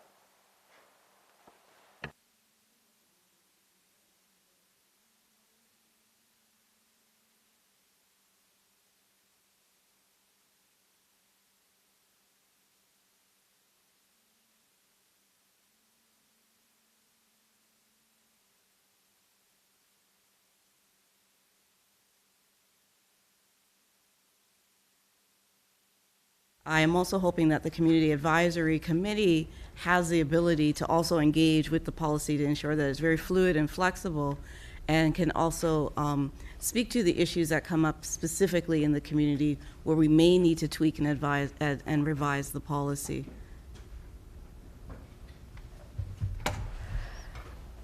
Another issue that was raised is this concept of disaggregating the data and then identifying officers and using that for individual accountability of officers.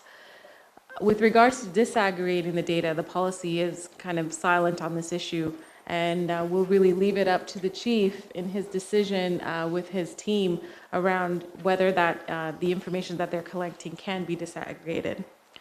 In terms of individual officer misconduct and accountability, again, the purpose of this policy is institutional and systemic change. It's not about individual officer misconduct. This policy, of course, does not interfere with existing mechanisms to address officer misconduct. So things like professional standards, things like public complaints through the Ontario Independent Police Review Director, all other legal mechanisms around officer misconduct under the Police Services Act still remain in place. And so again, the purpose of this policy is about institutional and systemic change. Okay. Number 4, there were questions raised about the public availability of this data and possible data misuse. Again, you know, when we put information out there, on the one hand, this is great. For the first time ever, the public is going to be able to access this information available through the Toronto Police Service Public Safety Data Portal. So academics, civilians, anyone who wants to provide an analysis of this data can do so, which is great, and it's a very important step in terms of transparency and accountability. But with that, anyone who wants to use it for ill-intended purpose can do so, because now it's publicly available.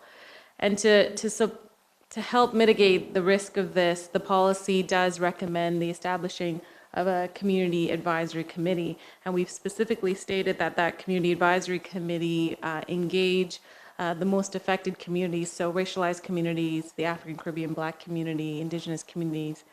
And the purpose of that community advisory committee is to help provide that contextual information so that the data is analyzed and interpreted correctly. And so that was one of the safeguards we built in directly into the policy. And the last, I think, most important piece is around accountability. Someone asked, who is accountable to this action plan? And with that, I'd like to put up the motion that we're recommending from the Anti-Racism Advisory Panel. The implementation of this policy rests with the service and with the chief. And what was unique about the process that we engaged was that service members were at the table advising us on what are the implementation barriers so that we can understand them and address them before the policy was finalized. And so in the motion that we prepared, which will be up shortly, we're recommending that the board approve this policy, the race-based data collection, analysis, and public reporting policy, with the first phase of implementation to begin by January 1st, 2020 for use of force incidents. Secondly, to direct the chief to develop procedures that include a piloted, phased-in approach to self-identification data in consultation with the board. I already spoke to that piece. Number 3, direct the chief to provide a public report to the board on the implementation of the first phase of this policy at its meeting of December 19th, 2019. And then at the board's September 2020 meeting, the timeline for implementation of all remaining phases of the policy. So all remaining phases, meaning all those other civilian interactions we named earlier, searches, stops, etc. And then number 4, forward to the chief any information obtained through the board's policy development process, including through consultations, which could be pertinent to the development of the service procedures, process training, and initiatives arising from this policy. So in terms of an immediate next step, what would be required if this policy is approved is for the board, for the chief and the service to develop a procedure based on this policy, an operational procedure. And so during our consultations, we received a lot of advice about operations and procedure. And so our panel is happy to pass that information along to the chief and the service during the development of the procedure. Well, Notisha, thank you. Before we get on to that, colleagues, any further questions, discussion that we wish to have? Chief Saunders will ask you as well. I would point out that there is a slight amendment to a part of the report that's just a very technical. It removes one party's name from the list of deputations. That is that motion there, and you can see why it's put up there. But before we get into asking Chief Saunders for anything, are there any questions, colleagues, that you have of either Notisha or Uppala? And again, thank you, both of you, for the presentation, but also for the steering this whole process. Chief Saunders, anything you want to? I'll say very little right now. I think that Uppala has made the comment that I was going to address, which is misconduct is misconduct. And so separate and distinct from this, if at any point in time within our agency there is anything that we see that reflects on conduct issues, then we would fully investigate. And there are other mechanisms externally that can be utilized for those processes as well. I'll speak further, I guess, after the vote. Okay, colleagues, if there's no further discussion, we have Uppala putting up the recommendation. Do we need to get the amendment first? Yeah, so let's put the amendment up first. You move that. Is there a seconder for this amendment? Mayor Tory? All in favor? Any contrary? Okay, let's put back up the resolution. So Uppala, who has done all the work, is putting forward the recommendation. Yes. If there's no further discussion, is there a seconder for this? Ms. Mulliner? All in favor? Any contrary? Carried unanimously. So thank you to all the and Notisha and Uppala, if you would ensure, as I know you will, that our heartfelt thanks get back to the entire committee that has done so much work on this. And Ryan, you and the board, you have our deep gratitude for all the work that you've put into it personally, and Danielle, and so thank you both very much. But congratulations and thank you, and pass that on to them. We'd really appreciate it. Chief Saunders? Yeah, thank you. And first off, I want to thank Uppala and Notisha for co-chairing and for your leadership to getting us to where we are today. We're very pleased that the board has approved this policy today, and we're committed to the promotion of equity, fairness, and discriminatory policing in Toronto.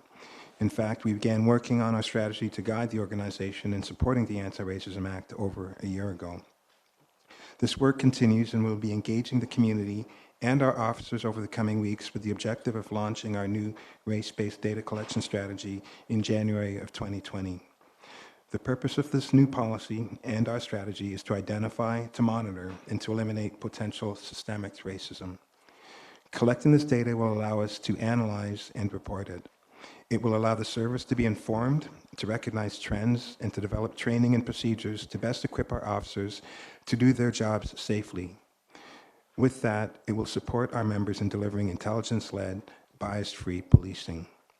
It will also eliminate speculation about our interactions with the community and allow both the public and the service to learn from our experiences.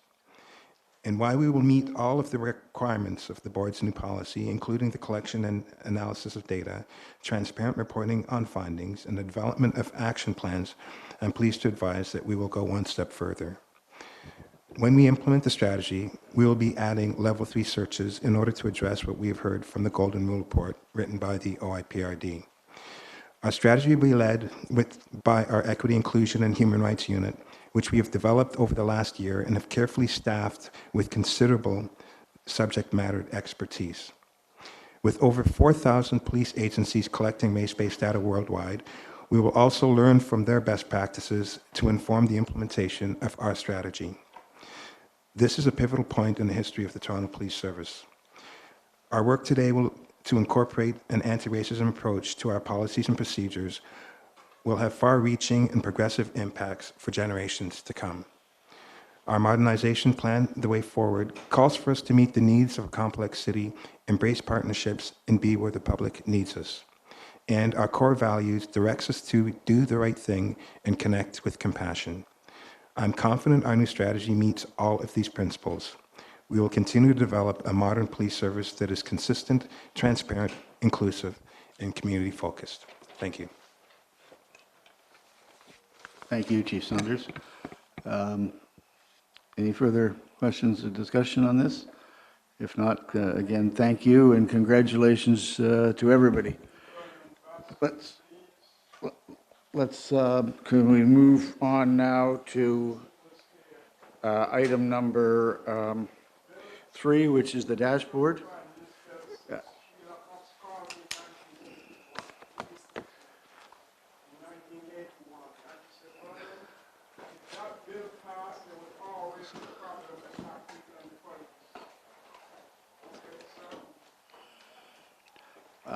In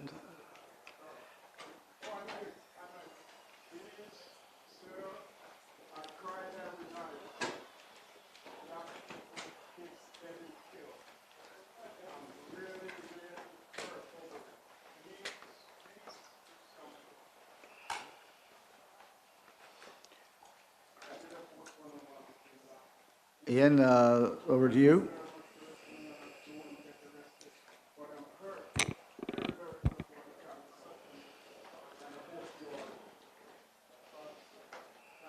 Just keep going.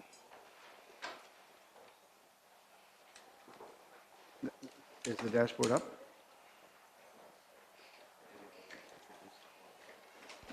Okay, Ryan, perhaps you could, this is the people who have come to the board for a number of years will have seen that we have tried to do a dashboard of city stats before. We weren't getting much feedback and response to it. So when Mr. Teschner joined us, I asked him if he would take a look at what best in class was. And so he has worked with Ian Williams to do that. And Ryan, perhaps you could just, while they're setting up the technical stuff, you could do fill in. Sure, Mr. Chair, thank you. Just as some context, obviously policy and operations are not watertight compartments. That's a lesson that we've learned in policing. And so to enhance the board's governance function and make sure that it has relevant information before it to engage in its function as governance and oversight, this dashboard is meant to provide the board with an assessment which will likely be made on a quarterly basis about the health of the organization. And we take health to be holistic. The dashboard will include components related to crime and trends happening with respect to calls for service, but also look internally to the organization at issues related to financial matters and human resource matters. So the intent is for this to drive discussion at the board table and out in the public, because this dashboard will actually be available to members of the public on the Toronto Police Service's Public Safety Data Portal. Since mentioning that this was something that we were going to do, other boards across the province have reached out and expressed an interest in seeing this model and hearing from us. And so I think we might start to see it happening elsewhere across the province as well. So maybe in tribute to your last meeting, Mr. Chair, a best-in-class approach, but a first-in-class approach. Well, except we can't seem to get it up on the board. So. Except that part. Ian, I think I'm going to let you work on it and move. Oh, you've got it. Brilliant.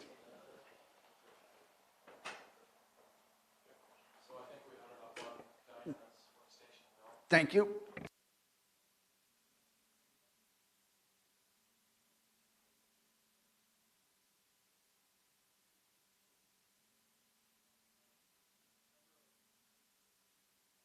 we're going to present. This is meant to be quarterly, as the chair and Ryan mentioned, and a provision of some insights through data analytics to provide some of the key areas where a lot of work conducted by the Toronto Police Service is done.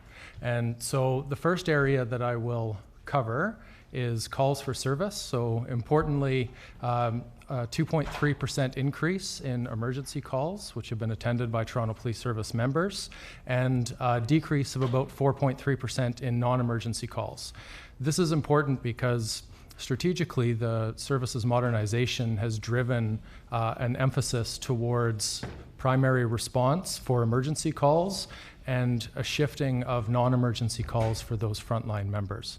And we can continue to the next slide. Thank you. This is a slightly more detailed view of this. I'm not going to get into the slides where there's details. Today, we're just covering an overview of the presentation itself, as well as some key highlights from some of the summary pages.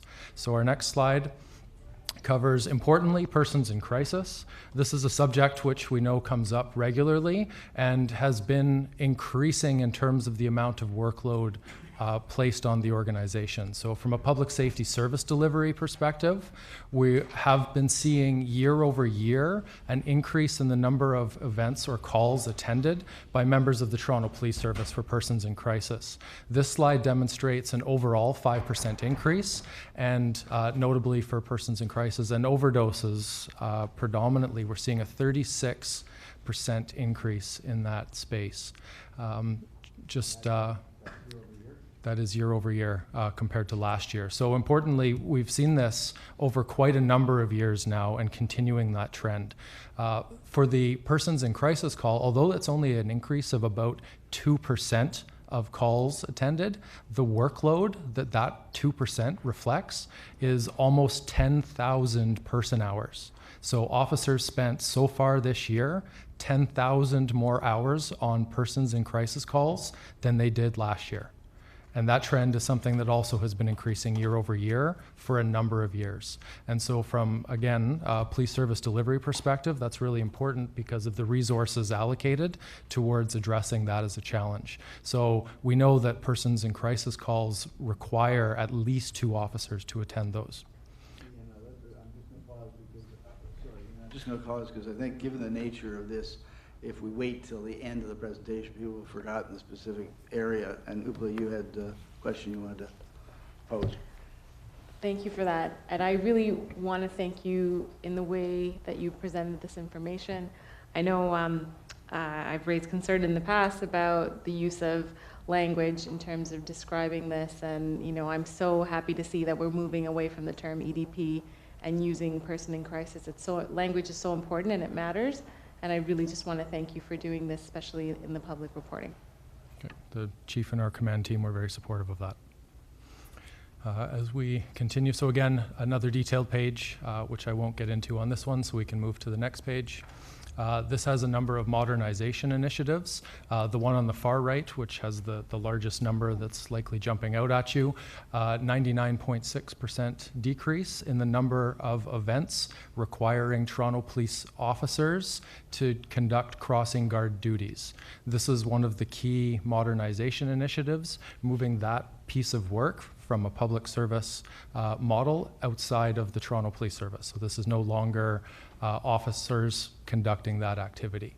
And then a number of other changes, 311 related calls, which strategically last year and continuing to this year, we are not only tracking this now in terms of how many calls are received by the Toronto Police Service, which are more appropriately for 311, but also the volume of that change over time, and subsequently some of the awareness and marketing activities that we can conduct in order to continue that change.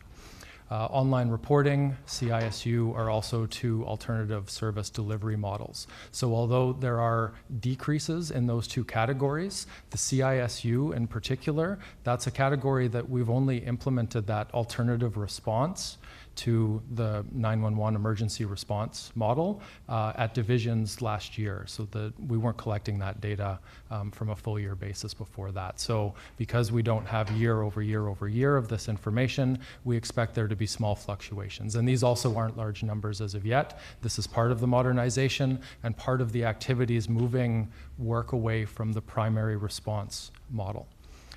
So we can move to the next slide. Again, detailed page from that slide. Continuing, firearms. Yes, sorry. Sorry, I just want to make sure, if you can go back one.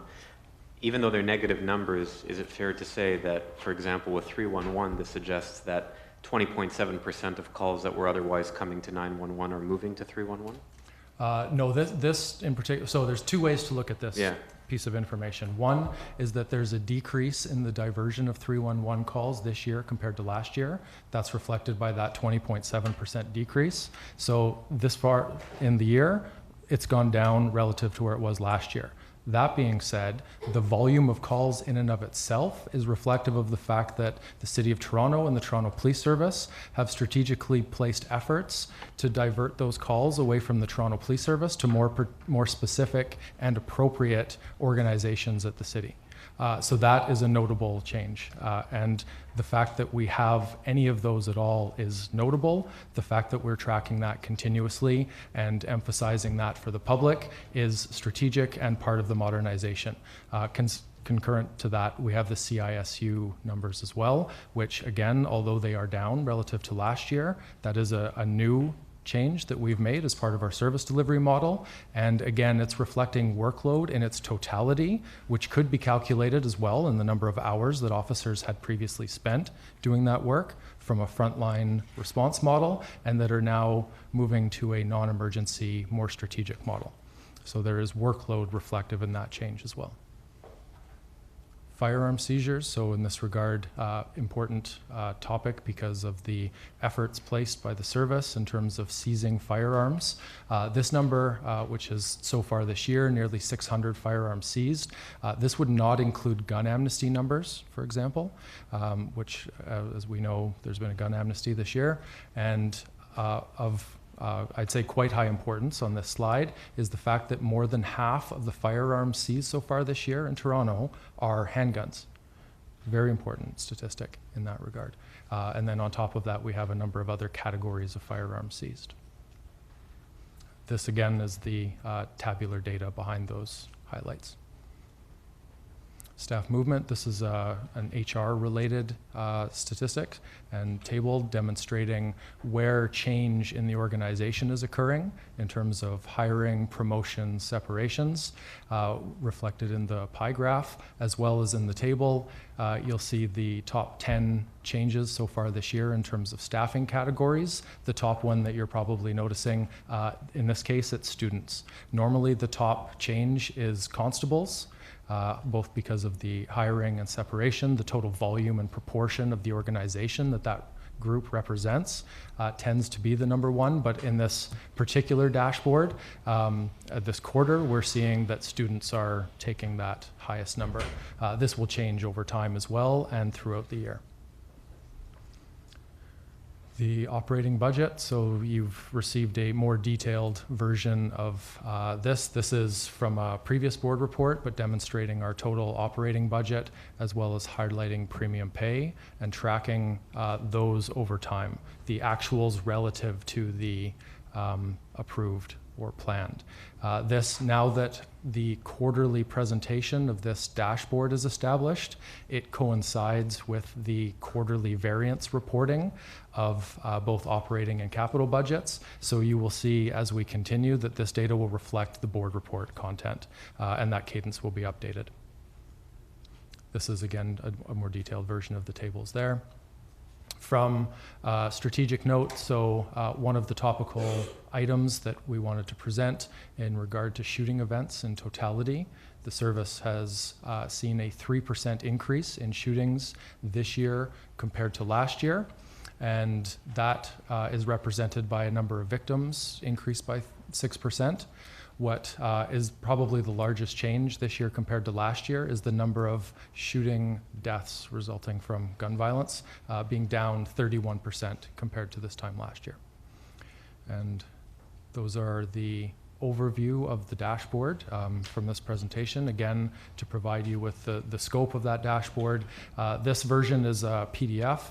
By the next quarterly presentation of the dashboard, it will be a interactive tool that will be available publicly. So this, at present time, is a static report available publicly for consumption here, as well as accessibility generally. But by the next time the presentation occurs, this will be a fully interactive dashboard tool. Colleagues, questions of Ian?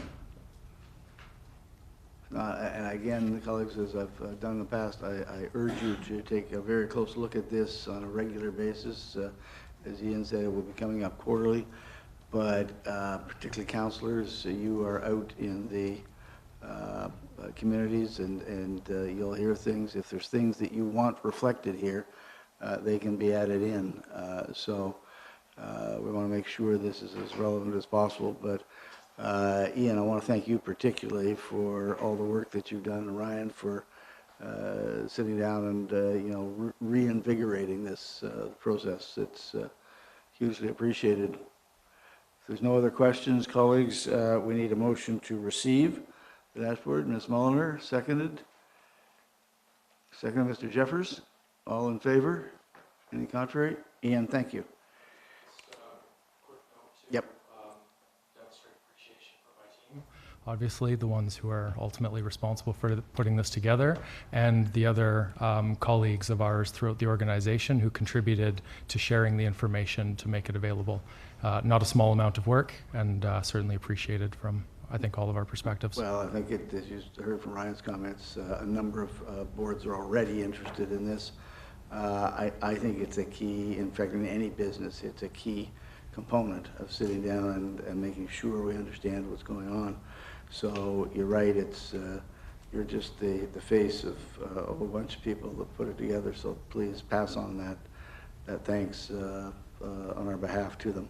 Okay, thank you.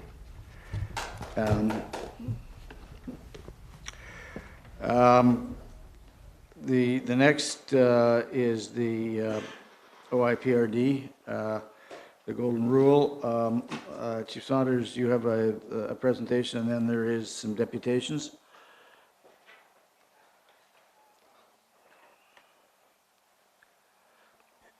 Yes, I do. Just give us a couple of minutes to get set up. Thanks. Yep.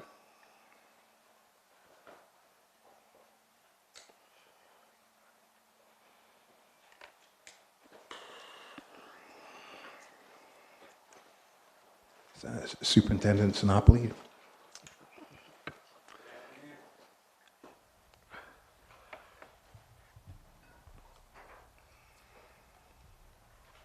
I'm Superintendent Dom Sinopoli, and I'm here on behalf of Deputy McLean, Deputy Chief McLean, to provide you with an update with regards to our response to the review of police strip searches in Ontario. Dom, can you push the mic here or get closer to it? I'm not sure if it's on there.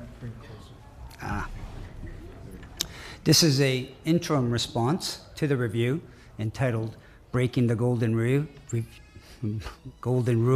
a review of police strip searches in Ontario. By way of background, I can advise you that the then director of the Office of the Independent Police Review Director, Mr. Jerry McNeely, commenced his review in July of 2016 here in the City of Toronto. The review was concluded in March of 2019, and the report was released. This was a systemic review of police strip searches. The director in his role felt that the issues raised about strip searches could not adequately be addressed through individual complaints that arose. The review covered a period of 3 years, 2014 to 2016, and during said period it was determined that police conducted approximately 22,000 strip searches per annum. In his report, the director made 50 recommendations, 45 of which were specifically applicable to police services. Corporate risk management, under the purview of Staff Superintendent Myron Demkew, took ownership of the review, and the recommendations were assigned to the affected departments. As you can see on the slide, 36 recommendations were assigned to governance, 5 recommendations were assigned to business analytics and innovation, 3 recommendations were assigned to the Toronto Police College, and 1 recommendation was assigned to legal services. I want to thank the members and associated stakeholders that have got us here thus far, particularly the members of governance. Page 3 of your board report outlines which recommendations are associated to each category. As you can see, 30 of the 45 recommendations have already been implemented. As a matter of fact, the vast majority of these recommendations were already in place before the commencement of the review. For clarification, ongoing refers to recommendations that are currently under review. Implemented/ongoing refers to recommendations that have been reviewed and are queued for or in process of implementation. I can advise you that since the date of this report, August 26th of this year, 3 additional recommendations have been reviewed and are prepared for implementation. These are recommendations 1, 2, and 11. Appendix A of your board report, attached, provides details on the status of the individual recommendations.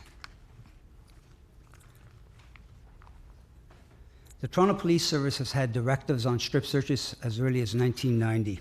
The first version of what is now known to be Procedure 0102, Search of Persons, was introduced in 1994. And since 1994, this particular procedure, in response to command direction and legal direction from the courts, has been updated 18 times. The last version in February of 2017. And this procedure, as you know, is currently under review. It is important to note that the Toronto Police Service has had a procedure on strip searches of trans persons since 2006, and a policy in relation to the handling of items of religious significance since 2010. In the report, we drew some criticism in 3 areas. 1, that we did not, in our definition of a strip search, include the rearrangement of clothing. This change is coming soon and reflects one of the recommendations that has moved from ongoing to implemented ongoing. We were criticized for routinely authorizing strip searches solely based on the fact that the arrestee was being held pending a show cause hearing. As long ago as September of 2015, the chief issued a routine order instructing officers that this practice is not authorized and directed officers in charge to evaluate and authorize the level of search to be conducted on a case-by-case basis based on all the grounds, circumstances, and risk factors. Also, in June of 2016, the procedure was updated to reflect the chief's position and further removed the restriction which was in place. That is, persons who have been level 2 searched are no longer restricted from being placed with those who were level 3 searched. We also drew considerable criticism over the amount of strip searches that are conducted in Toronto. The director indicated that the vast majority of strip searches conducted in Ontario are from Toronto. In fact, he referred to Toronto as an outlier. This information is contained in what the available statistics tell us. And I draw some emphasis to this particular section because of the availability of the statistics that the director actually had to work with. And I can advise you that in reading the report and in my conversations with the current director of the OIPRD, the Toronto Police Service kept the best statistics. The review discovered that there was a disparity across agencies across Ontario in what was or what was not a strip search. This was never an issue in Toronto. Additionally, the review found that the majority of agencies were unable to provide them with the requested data. Again, this was not an issue in Toronto. We are truly an outlier, particularly when compared with agencies or municipalities in Ontario. We average approximately 450,000 calls year to date for service. No other agency deals with this kind of volume. No other community in this province deals with the levels of gang activity and/or access to drugs, weapons, and firearms. I asked our manager of analytics and innovation to provide me with some current statistics in relation to arrests and strip searches. As you examine this slide, I would like to put these numbers into better perspective. As you can see from the table on the slide, our strip search rate has slowly decreased, the most notable being in 2019 year-to-date, where we saw approximately 5% decrease in strip searches. Now, returning to my previous point about gangs, the access to drugs, guns, and other weapons, and specifically looking at 2019 year-to-date numbers, I can advise you that 11,200 of those arrests, representing 38% of the arrests, are as a result of drugs, violent crime, or weapon-related offenses.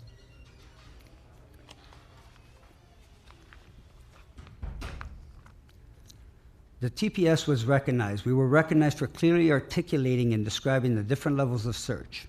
We were commended for our leadership in our full body scanner pilot project, which commenced in September of 2018. We were recognized for keeping accurate and consistent documentation in relation to strip searches. We were commended for taking a leadership role along with Waterloo Regional Police for recommending the audio recording of strip searches. We were recognized for providing a variety of training modules, which includes lectures, discussion group work, and practical exercises. Our Toronto Police College was recognized for the Think, Act, Explain model, which enables officers to articulate their grounds. Overall, we were commended for our response to the review in that we treated this review as a call to action and actually introduced measures to reduce the number of strip searches, which includes the body scanner project. As I have mentioned, 5 recommendations are now in implementation process, leaving approximately 10 recommendations under review. This review has impacted various internal and external stakeholders and has required a reworking of existing practices and consultations with several stakeholders. We want to make sure we get it right. We will be providing an update in Q1 of 2020, and in the meantime, we will continue to assess the recommendations, legislation, ministry direction, and best practices, and amend applicable governance as necessary. Thank you, Dominic. I think if you don't mind just stepping aside for a second, there are 3, I think, deputations. We'll get those, and then we'll get you to come back and answer any questions that may arise. The first deputation is from John Sewell and the Toronto Police Accountability Coalition, and John's kindly provided us with a written one as well. John, you know the 5-minute rules, etc. Thank you for joining us. Thank you, Mr. Just closer? Okay. Thank you, Mr. Chairman. So some of this data is new, which is a bit different than my letter and from the OIPD report, but in fact, our conclusions are about the same. The OIPRD said that about 40% of the people who were arrested in Toronto were strip search. This data this afternoon, we're down to 35 or 33% or something. The range is still the same. As you know, TPAC has been before this board for the last 8 years, every year, saying you've got to reduce the number of strip searches. We were making the outrageous claim that only 5% of those arrested should be strip searched. We suggested, following the Supreme Court decision in 2001, there should be a frisk search done before you do a strip search. And we were always unsuccessful at getting the board to buy into that, or in fact the chief. So we've got the report of the OIPRD now. And what does it suggest? Well, it says that Toronto is way, way above everybody else. I don't think they attacked the data of the OPP or the Ottawa Police Services. They're 2 of the organizations in Ontario that strip search less than 1% of those arrested. So that the Toronto Police Force is way, way above those other 2 police forces, which have very good data. And of course, the recommendation that's made by the ORPD is recommendation 24. And according to the report before you from the chief today, it says, you know, we're going to do things. We've implemented recommendation 24.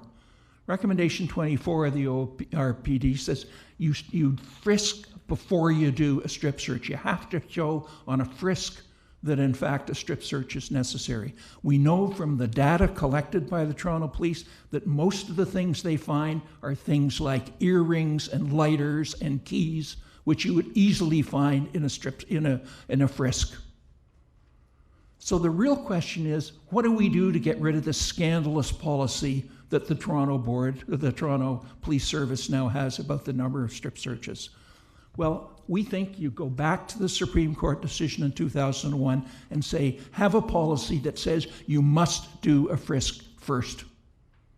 And only if the frisk shows that there's something that indicates that a strip search would be absolutely necessary, and only if a supervisor approves that, can you actually go forward with that. It's a very simple thing to do. It should be done. I think other police forces are doing it. So the recommendations we have, fairly simple, that the board declare its goal to ensure that no more than 2% of those arrested, and that's double the rate in the rest of Ontario, are strip searched, effective November the 1st.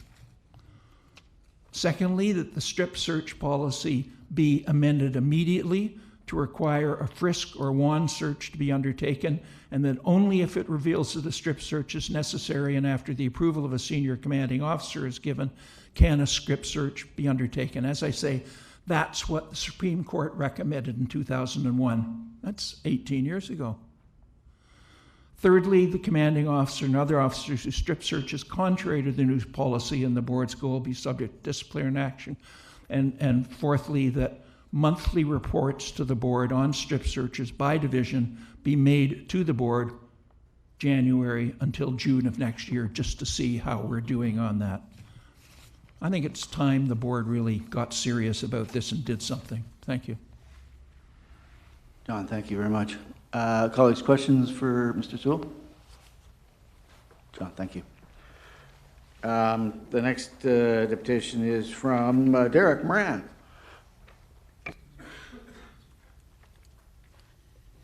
You actually said that like you were happy to hear from me again.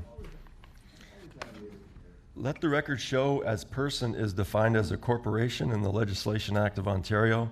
If I have ever led Chief Mark Saunders, the Toronto Police Services Board to believe in any way that I am a person, then that would be a mistake, and that I ask all of you to please forgive me. So in this report, there's a chart. There's a couple numbered boxes. On this side of the page, it says OIPRD strip search recommendations, number 17 and number 18. And on this side of the page, it says the TPS's response. So the TPS's response for these two charts, it says, for a search to be lawful, it must be reasonable and justified given all the circumstances, and it must be conducted for a valid reason. Search of a person without warrant, warrant is capitalized with a W, so I'm just assuming it's referring to the security warrant, is prima facie unreasonable under Section 8 of the Charter. The onus is on the officers conducting and authorizing a search to demonstrate that the search is justified in law, necessary, and reasonable. Search is conducted simply as a matter of routine or standard procedure is not justified in law.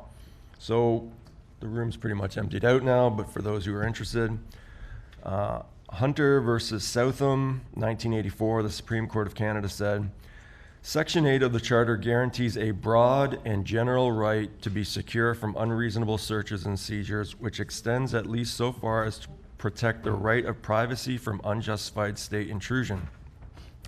Its purpose requires that unjustified searches be prevented.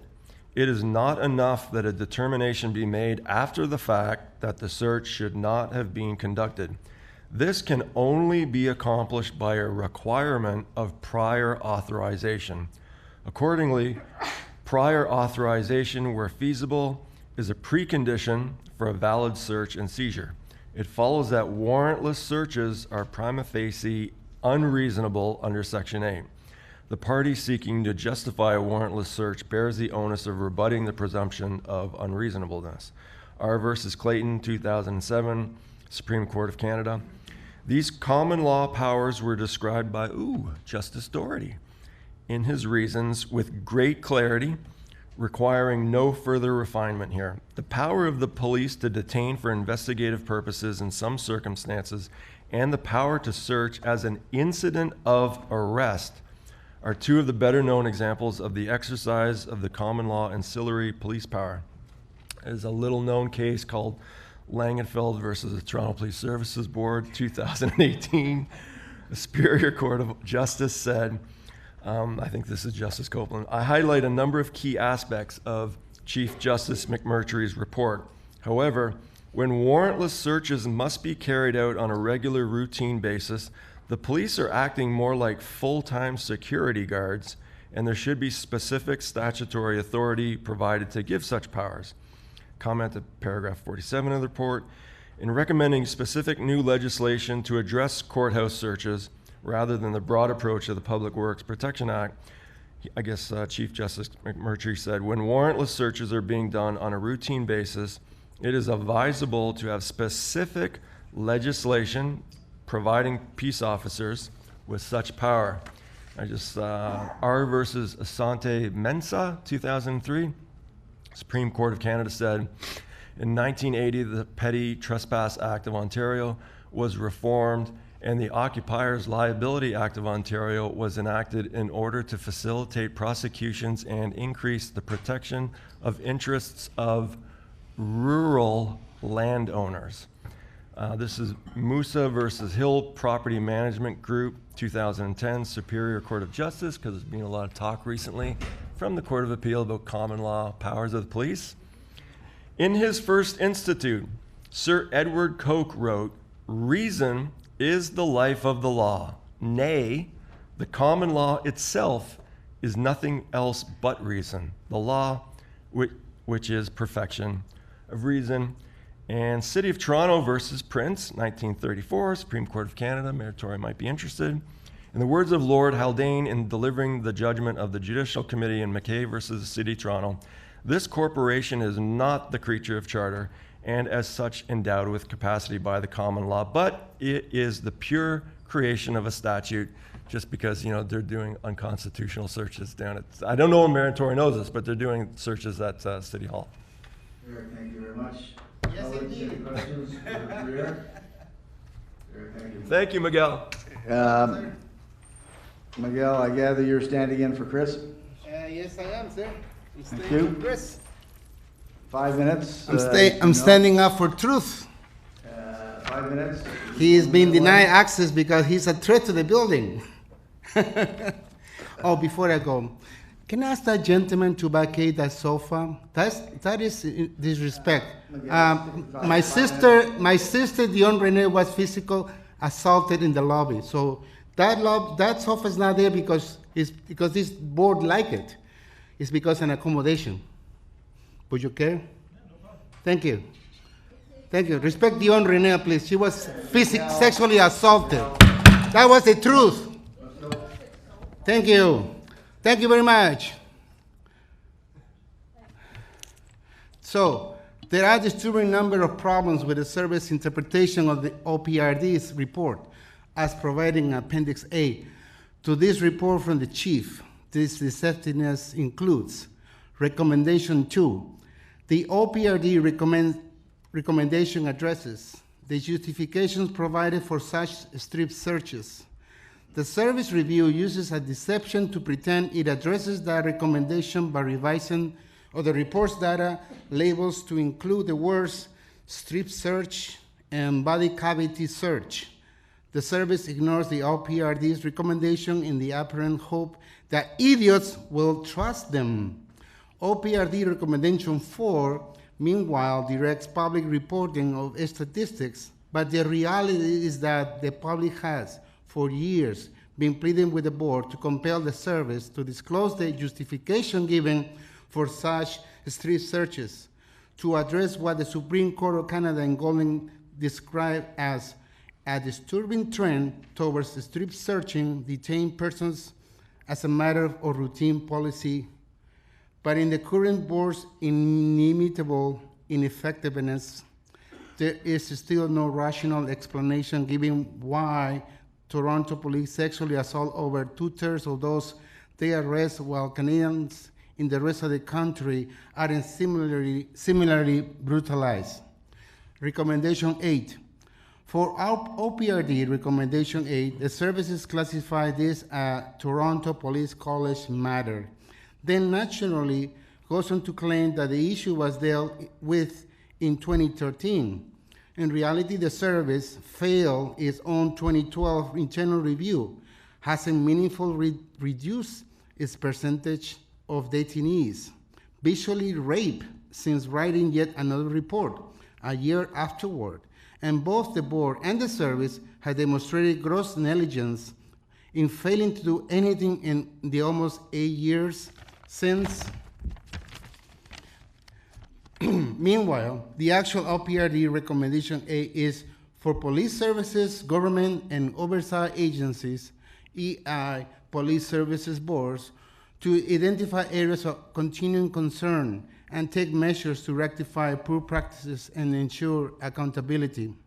Clearly, the board delegating the service to write yet another misleading report obfuscating reality that Toronto police continue to permit some badge-wearing deviants to abuse, one of the most extreme exercises of police power, Golden, to sexually brutalize vulnerable Torontonians is unlikely to rectify anything. Recommendation 50. The recommendation is directed at the Toronto Police Services Board, yet nowhere in the chief's report or elsewhere in the agenda is there any indication that the board has or intends to review its policies for the service on strip searches and related officer training as the independent police review directors has recommended be done. Was this dealt with a previous meeting? If so, a reference to the board's minutes will be appreciated. Unless this is to be dealt with as a walk-on item, documentation of which will only be available for those able to freely attend in person at this public meeting of government.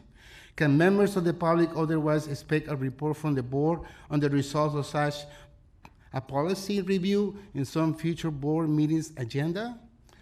Clearly, the OPRD feels that it is appropriate for police boards to develop policies regarding strip searches, and that such policies should be reviewed in light of the Supreme Court's findings in Golden case, and that officers should be properly trained and those police boards' policies.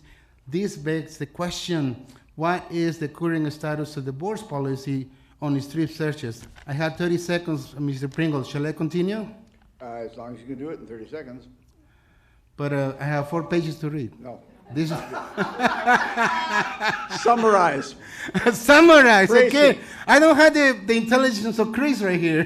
Then- He will summarize it for me. But he has been kind enough also to provide Yeah, us but with a again, written he was deputation. denied his entrance. No, This but is the record. There's a written This is the deputation, record. so thank Yes, you. Yes, I am aware of that. He's asked me this. Thank you, Miguel. Any questions for Miguel? If not, okay. Miguel, thank you. Colleagues, Dom, if you can come back. Are there, Mark, is there anything you want to add? Colleagues, questions of staff or of the service? Uppala? Thank you for this. On page 26, it's noted that in April of this year, the service completed a pilot project to test the feasibility of using full body scanner technology. 2 different manufacturers were tested for 3 months, and that an evaluation was completed with a final report developed this past summer. This all sounds great and a really effective solution to the issue we're discussing. So I'm just wondering, when will you be able to share that report and the findings with the board? Well, to be honest with you, I am not the author of that report, but I believe we're going to have that information for you momentarily. Excellent.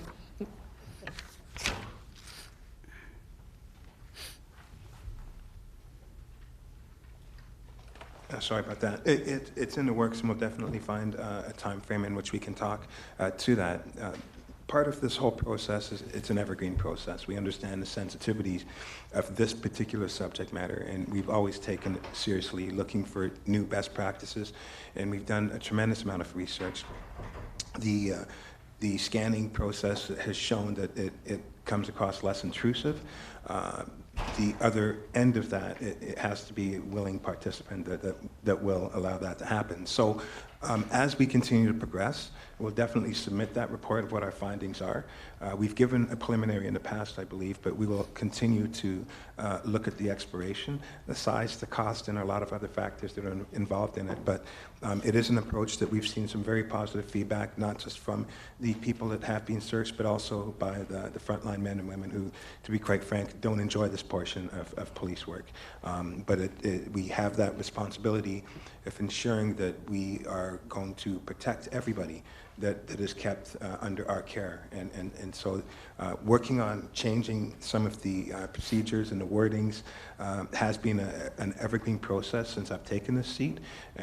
But it also shows that as an organization, we are trying our best to satisfy all of the needs involved and all of the concerns that members of the community have clearly addressed over and over on this subject matter. Other questions, colleagues? If not, oh, sorry, go ahead. So, out of the recommendations, you mentioned they've all been implemented, right? Except for... No, of the 45, 30 have been implemented. Yeah. The slide showed you 3, but there's actually 5 that are in queue for implementation, and there's approximately 10 remaining that are being reviewed. Because they're being reviewed and assessed? We're reviewing it. Is that why they're, yeah? Correct. And in addition to that, there's internal and external stakeholders that we have to consult with on several of those recommendations. Okay, all right. And so, with those remaining recommendations, then will you be updating the board on that? Correct. In Q1 of 2020, we'll be providing a full update. Yeah, okay, thank you. Any other questions, colleagues? If not, I have one that's a follow-on from Ms. Chandrasekera. Really, I mean, I recognize that some of the people, and I wonder if you've got any insight as to what percent of people won't participate in a body scan. I mean, I'm just struck by the fact that it's done at the airport. I mean, because I've got 2 metal knees, I'm always targeted, and they go through, and it happens in a second. It is not invasive. If we want to be best in class and think about Mr. Zoul's comments, which is right, he has raised for almost a decade, why is this not a priority? What is the, I mean, if it can be done at the airport and at all airports, what's the challenge here? Well, first of all, I'll answer the first question. Approximately 5% of our 6-month pilot project, the people did not want to participate with the full body scan, 5%. So it would take away 95% of our problem then? I guess I will have to agree with your assumption, Chair. Right now we're moving forward. We're developing RFPs to bring in our first body scanner, hopefully by Q1 of 2020. But like the Chief said, it's cost and the size, because a lot of our divisions right now do not have the facility to facilitate the large size of the scanner. So right now 14 divisions has been identified, and I've been, as a command, we work together to sort of renovations, and next renovation will be in a division up in the North York to facilitate body scanners. So we are writing an RFP to bring our first one in, but it's the cost and also the size that we need to make renovations for different districts to bring it in. So how many level 3 strip searches do we do a day? Is there an average? I vaguely recall we did approximately 400 in the 6-month pilot in 14 divisions. And some divisions actually heard we had that, and they brought their bodies to 14 division. And I can tell you the satisfaction, we also did a survey with the people that were scanned and also our officers, and the satisfaction level were extremely high, that people welcomed the machine. And I also want to update the board that we have found contrabands secreted in the bodies during the scan, so it wasn't a negative type of result. Okay, so I mean, again, I guess I would urge you to come forward faster with an answer to this. because what I'm hearing is a bunch of reasons why we're not doing it. But I am hearing that in your pilot, only 5% of the people would object having it done. Therefore, 95% of the people would be prepared to do it, and that would solve your problem. If it's at the airports and they've got multiple scanners at these airports, how do they afford them? It doesn't appear, as I think about it, to take up a whole bunch of space. I just think we need to it's a different machine, Chair. It's not the same one you see in the Not the same one at the airport? It's Okay. not. It is, if some of you've been to a police station, it's where the Sally port is, where you drive the accused person into the station. Mhm. It's a little bit larger than that Sally port. And to be frank, right now our police stations do not have that facility. 14 has been identified, and I've been working with the command, with facilities to get the next one ready for 2020. So if I were continuing on the board, I would be liking to see a demonstration sooner, pictures, whatever you can tell us about this, because to me it does seem like a solution, and I'd love to know what the impediments are. John? Well, Mr. Chair, I will be, as far as I know, continuing on the board, and I will follow on that, because I just think we need the report in order to answer all the questions that you just asked. I mean, how big are these machines? How much do they cost? What is the difference between this place and the airport? Because I agree with you at first blush. It sounds like if you can get 95% of people to say, yes, I'll agree to that, then only 5% are left that we have to sort of then scrutinize for other reasons. So I would hope we could have that report. I would have thought, I don't know, we asked the chief whether it's, if we could have it in November, that gives a couple of months. It seems like most of the information is in hand.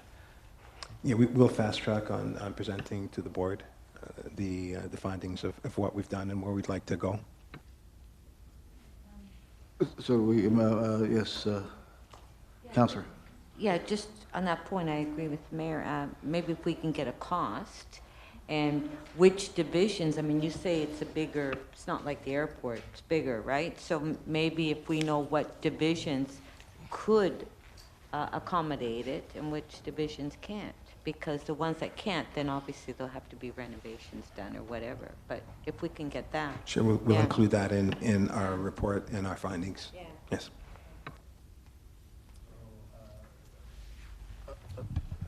Just to go on the record, I guess I'd like to. Okay, we're just going to put a resolution together here. Marie, any thoughts on this? Okay. Ken? Okay. Yeah, no, it's another incentive, that's right. Exactly. But I take the fact that it may be considerably different than technology, et cetera. I just think that we need to see what it is, because here we've got the OIPRD, we've got the Toronto Police Police Accountability Coalition has said, as Mr. Sewell said, for years, so long as I've been on this board, 8 years, he's been bringing that up. So if we've got a chance to see excellence, let's see what the impediments are and how we identify it. And yeah, Deputy Ewan, you mentioned that when you were running the pilot, officers from other divisions were coming to 14 Division because they heard they had it. Just also wondering if it's not possible for this technology to be in every division, is there kind of a hub model that could be possible so that you could take, so the officers could take them to the nearest one? We're looking at, as the board knows, we're going through a modernization effort, and one of the things is boundary realignment. So we're endeavored to go to 10 district models, and it's our vision to have a body scanner in each district. But right now we're working through the boundary alignments and all the logistics and buildings and everything. So, but at the present time, only 14 division can accommodate the size of that body scanner, and command is working together, and I'm working with the CAO and facility to get 32, because 32 divisions next on the renovation, and they're going to be renovated to be large enough to have the second body scanner. But frankly, right now, even if we get 10, we cannot place them in any divisions because we just don't have the size, the capacity to house one of these scanners.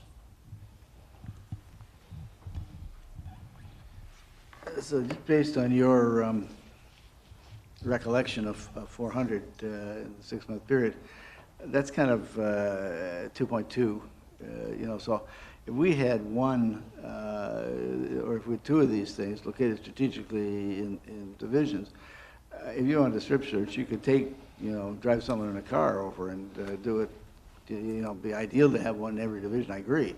But particularly as you're consolidating, it seems to me to be workable.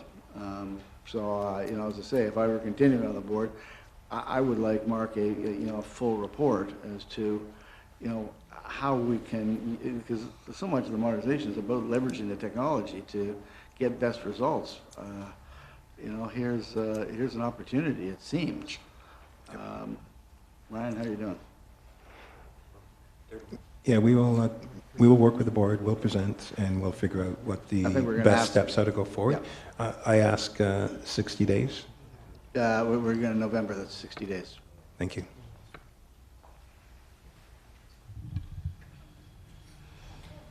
No, not okay. We've got more stuff to do.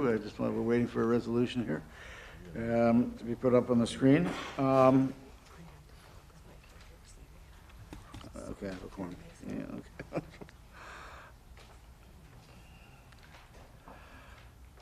Aha, this is the motion.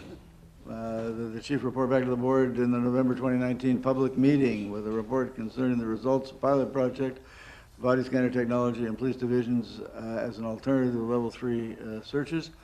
This report should include, at a minimum, 1, the detailed results of the pilot project, including usage rates and identified trends and best practices. 2, design or other issues that were identified with respect to further implementation of these devices, and 3, projected costs associated with further implementation of these devices, and 4, recommendations concerning how most efficiently and effectively further implementing these devices across TPS locations. So is there, I guess I technically can't propose the motion. Uppala, thank you.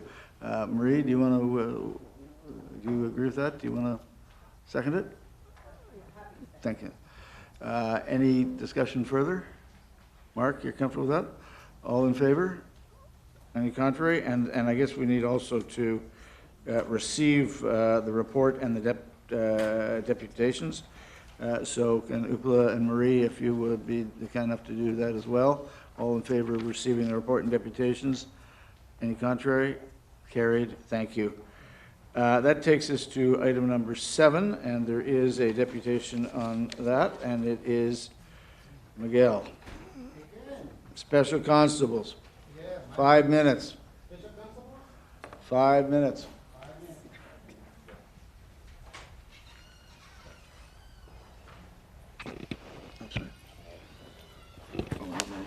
Well, so again, I'm going to refer to the meeting of the TCSC board of last Thursday at 931 Young Street.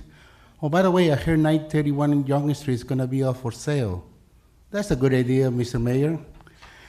So, the appointment of constables of the TCSC was discussed at the board meeting. And again, I need to repeat again. I handed over this letter to the attention of the board and Mr. Kevin Marshman, asking him, are you going to incorporate the city's strategy to combat anti-black racism in the city of Toronto, and in particularly the training of TCSC constables, as their numbers are increasing to 166 individuals to a total strength of 300. I spoke against the increasing numbers of 166 because you are just increasing staff salaries and benefits. Many of them, they're going to become soon sunshine list members of the Ontario government. That will happen. And they're going to tell me, Miguel, you want cameras? We don't have money for cameras, but we do have money to hire constables. So is there any way that the TCSC board, via this board, that give them their certification. Can you find out Mr. Pringle or his designated Mr. What's his name again, brother? CEO? Jim Hart, yeah, the next chairman. Can he inquire on behalf of the public interest, the general public interest, if those recommendations in the training model will be incorporated? Because it's important, since today I heard the TTC management apologizing for the behavior of the TTC fare collectors on that young individual that was subject to a physical assault. Again, we need to improve it. We cannot just move on and say, yeah, this is something we're gonna forget. Just like the liberal leader saying, I wear black, I wear brown, I'm a brown-faced guy, I'm a black-faced guy, but you know what? We had to forgive him, right? Because he made a mistake 10 years ago when he was a teacher or in high school. We need to ensure that future TCAC constables are trained in how to deal with black people and brown people, because we have many of those in TCAC, in case you wonder. Thank you. Miguel, thank you. Colleagues, any questions for Miguel? Okay, thank you. If not, any discussion on item number 7, the appointment of special constables and the reappointment? Thank you. Seconder, Mr. Mayor, thank you. All in favor? Any contrary? That's carried. Item number 9 is the 2019 operating budget variance for the service. And there is a deputation, and it is... it's me again. Oh, God. It's me again. Okay, Miguel. Okay, so yesterday after the city executive committee, we got a chance to chat with Chris Murray, the city manager. Me and Derek Moran were talking to him, and I told him that I have really disrespect for people of the civil servants that use the money for litigation purposes to save their assets. When I say that, it's because currently we are going to have 4 police officers who hurt this young man who was 14 years old. This is not something that we can sweep under the rug, as you people like to do it in this board. Can you forward this picture to Mr. Pringle? Because I have questions if someone from this board has approached the family. Because look, he's a 14-year-old. He is a kid. He was brutalized, physically brutalized. So let's talk about money. So according to this information, I am not the expert. I wish Chris Langfield was here to explain to you better than me. Apparently, we're going to increase $51 million, adding all the numbers on the charts, on the favorable and unfavorable numbers. It appears that we're going to be hiring, the cost of the collective agreement has an impact on the police budget. So the gross, the numbers reflect an increase. Reading the document, it says that, well, we have some strategies how we can reduce the growing budget of the Toronto Police. So I have a copy of page 1 of the line-by-line 2019 budget cycle. Line number 85, it says here, legal indemnifications inquest.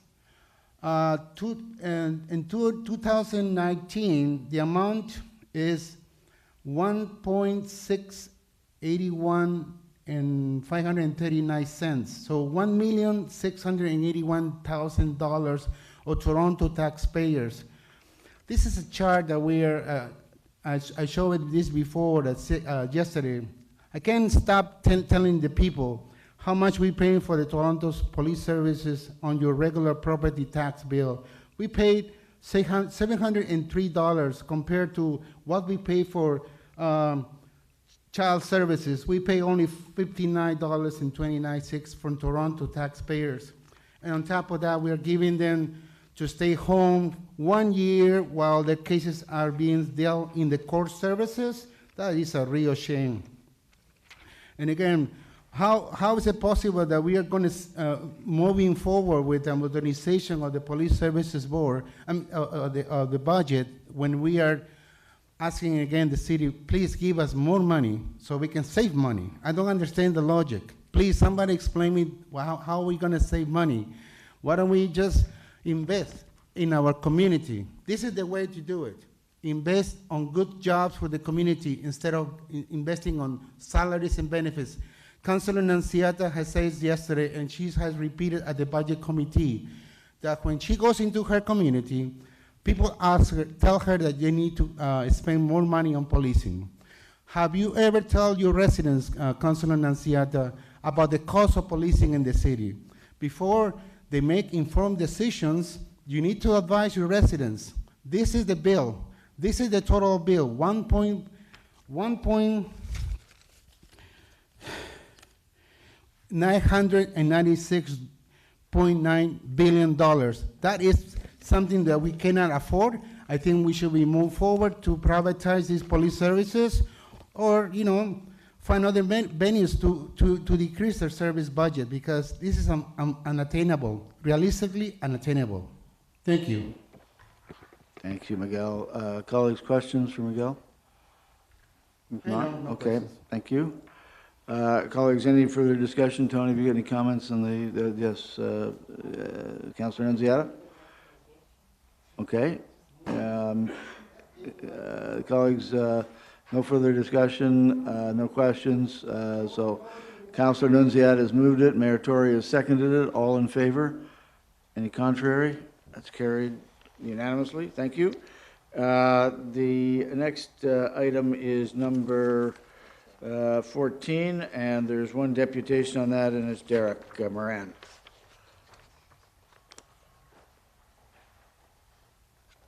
Derek, 5 minutes, and I'll give you a 1 minute warning. So in this report, it says the Toronto Police Services Board remains committed to promoting transparency and accountability. Oh God, here we go.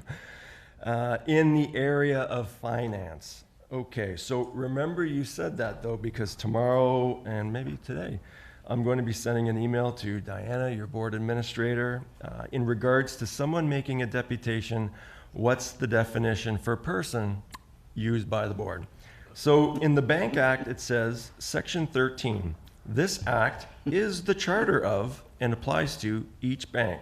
Because in this report, it says, bank service charges $1,182. So now I'm going to explain to all of you how the Toronto Police Services Board has wasted almost $1,200 of ours, the public's money. Here's a question to leave you with, Chair Pringle. Do banks just steal from us and call it a monthly service charge? Because I'm going to explain to you why you don't have to pay these fees to the bank.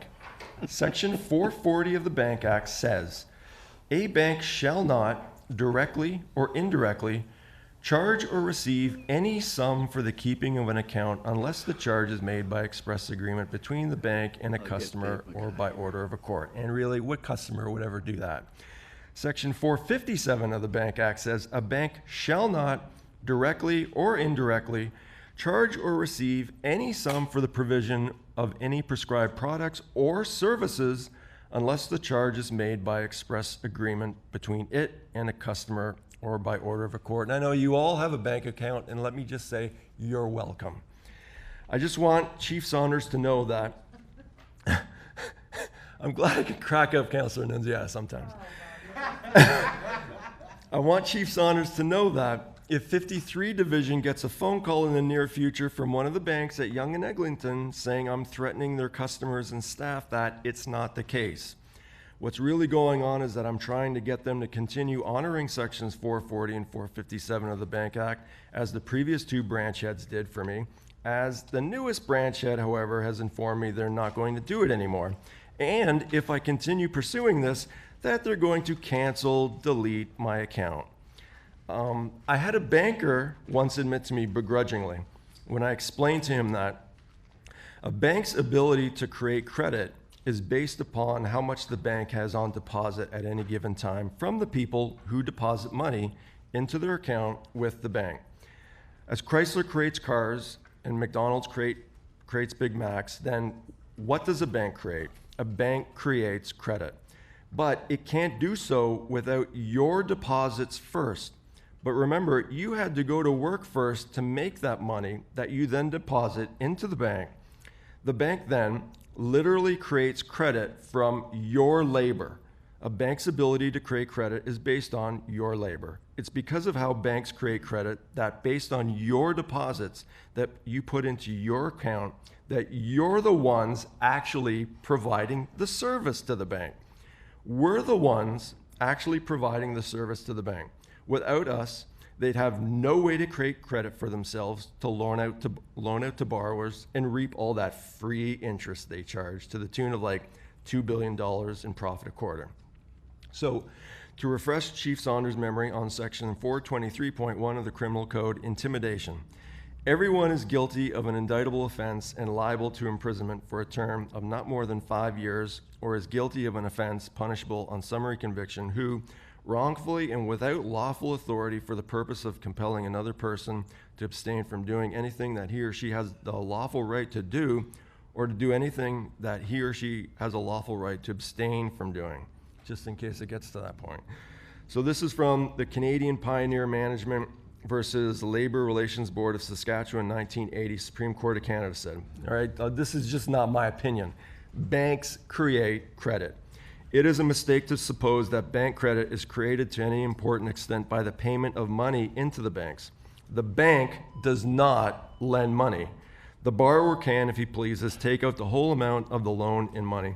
It is not necessary to refer to the various schools of economists with their divergent views as to the extent to which banks create credit, or as to the wisdom or otherwise of a state empowering such institutions to do so. Remember the Barbara Frum consultation? Chief Saunders basically said that he wouldn't have a problem or the Toronto Police arresting anybody for breaking the law. Colleagues, any questions for Derek? Derek, I can't resist. I have two. It's my last meeting. First of all, where do you come up with all this stuff? Do you have a team of people that research it? Or did you go to the Bank Act and look up those details? Or? I made a conscious decision to stop watching TV and just to research the law. Like, you don't have to go to law school to look this stuff up. You know what I mean? Books, Canley, maxims of law, it's not that hard. Second of all, who's Marco Mendocino? He's Meritorious good friend. He's my federal MP. Would you like to ask me how he lied to me twice? No, I don't. Did Meritori just tell you not to ask that question? No, he didn't. He merely, Objection! Overruled! Anyway, Derek, thank you very much. Colleagues, that is item number 14. Any discussion further on the special fund, the unaudited numbers? Derek, you also seem to get through that without really any reference to the special fund, as far as I could tell, but thank you very much.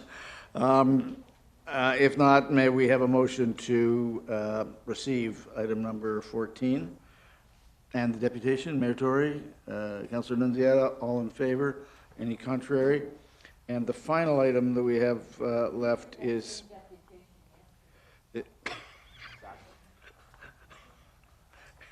item number 16, and it's on 15. I'm sorry, Uppala, yes. The quarterly report on occupational health and safety. Sorry. Thank you, Chief, for this detailed report. On page 2 and 3 of the report, it's noted that the second highest rate of injury on duty reported for this period is emotional and psychological reasons. This is very concerning. I wish I could say that I'm surprised, but we know that across law enforcement, operational stress, PTSD, and psychological injuries are on the rise at alarming rates. This requires our constant attention and monitoring, especially as the employer, to ensure that we're effectively supporting members of the police service who are living with mental health and substance use issues. I have 3 questions. On page 3, can you clarify what is meant by the healthcare column. Does this mean that out of the 47 incidents reported, only seven people received healthcare for their psychological injury? So on this chart, the healthcare column refers to those members for any of the types of injury that they sought out healthcare beyond what would be considered first aid. So they went to a healthcare practitioner and sought care and treatment for whatever the injury was. And so that, for as it relates to WSIB, that in turn becomes a reportable incident and claim to the WSIB. In contrast to, say, first aid, somebody who did not seek health care is not necessarily a reportable claim to the WSIB, but receiving health care is.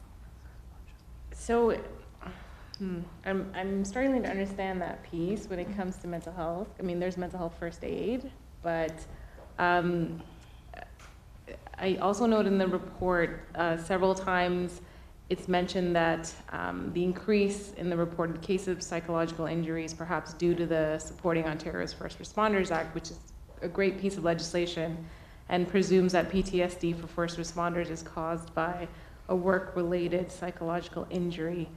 So can you explain for us just the steps that the service takes when a member does come forward with a psychological injury? Sure.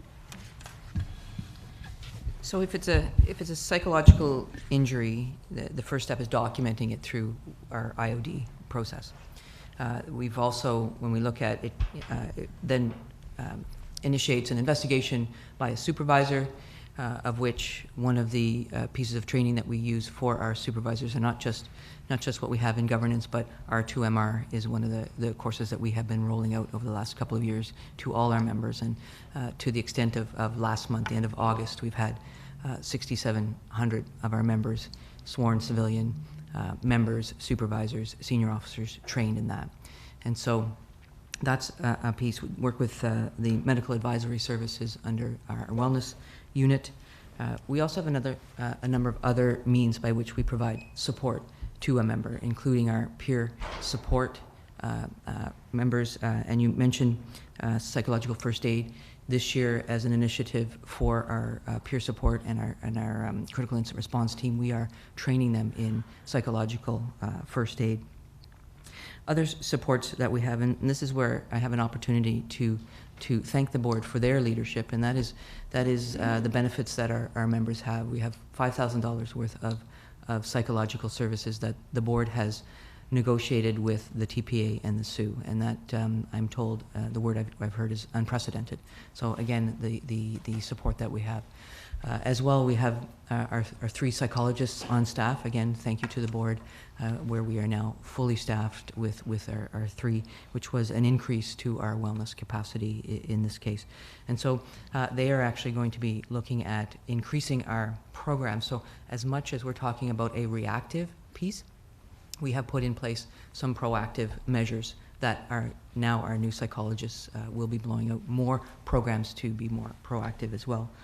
And I can't underestimate the value of our partnerships. So when we look at being a modern organization, what we want to do is, goal number 2 is to enhance our partnerships, to increase our capacity, and as well, not just our service delivery, but our service delivery to our members. And you know, we've had Toronto Beyond the Blue here as a partner. They are a partner internally with us as well.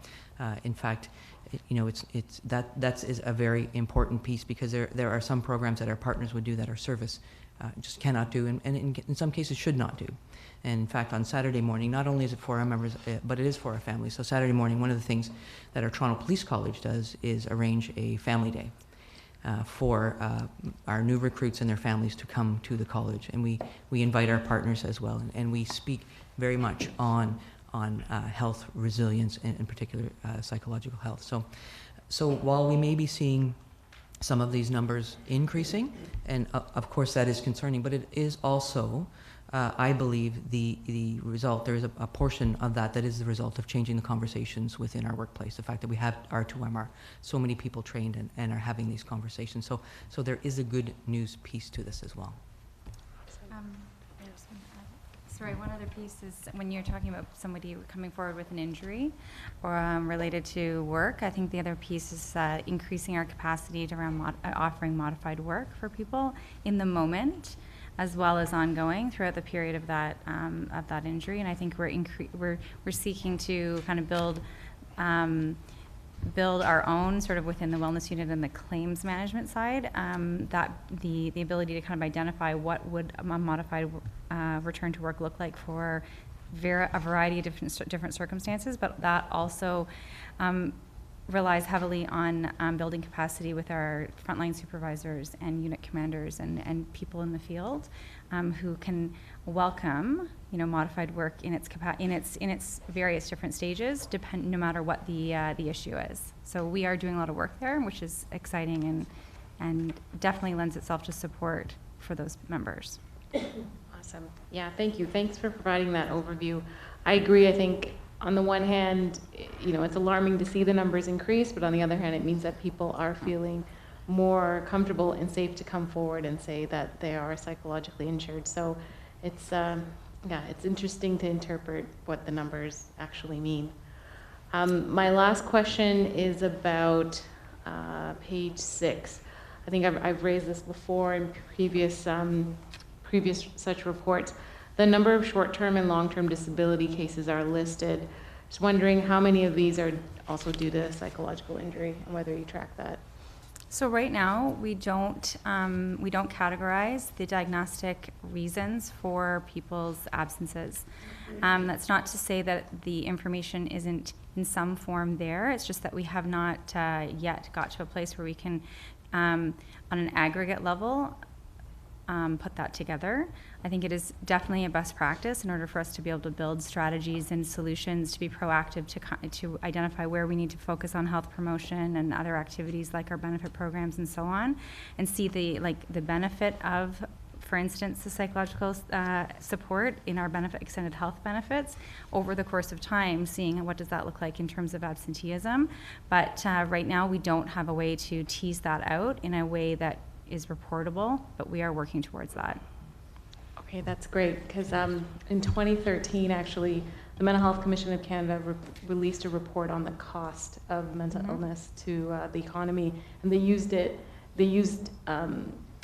short-term and long-term disability case analysis, because if you were able to identify, you actually would know how much it's costing our organization in terms of psychological health. So I think we're thinking about cost drivers and priorities in terms of investments. That kind of information, it will be very valuable to the board in terms of the decisions we make.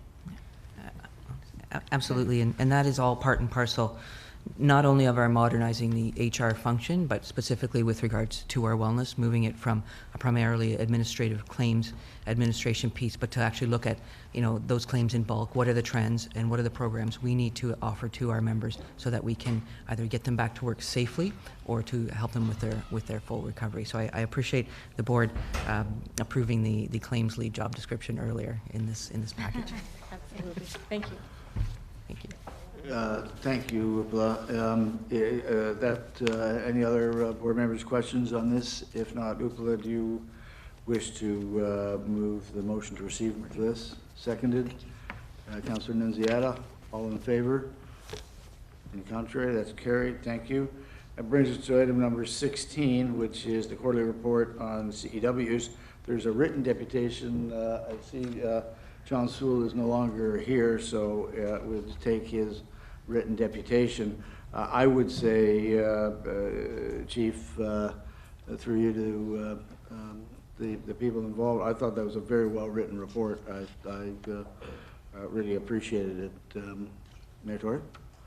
I recall from looking at it, Mr. Chair, that there were some younger people that looked to be, the I don't know what you call it, the people that were involved in the encounter with the police and CEWs.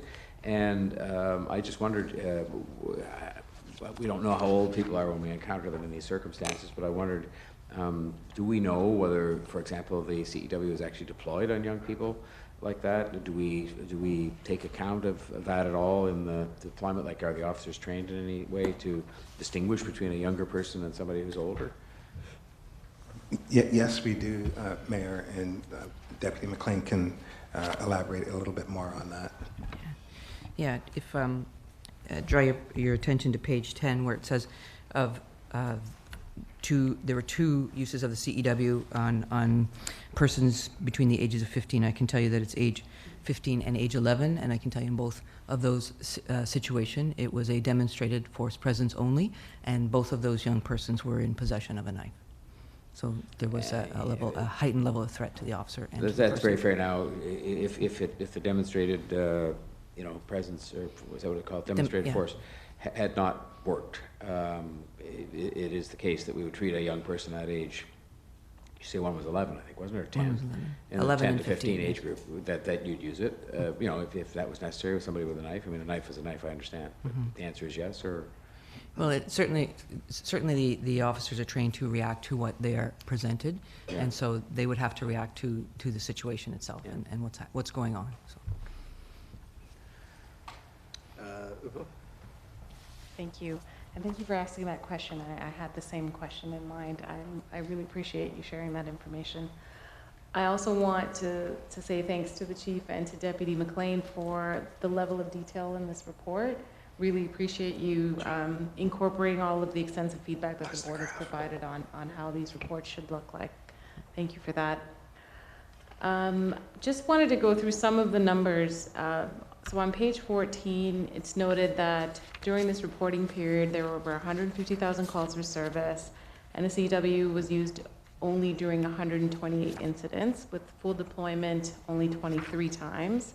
And elsewhere, it was stated that drive stun mode was used only 7 times.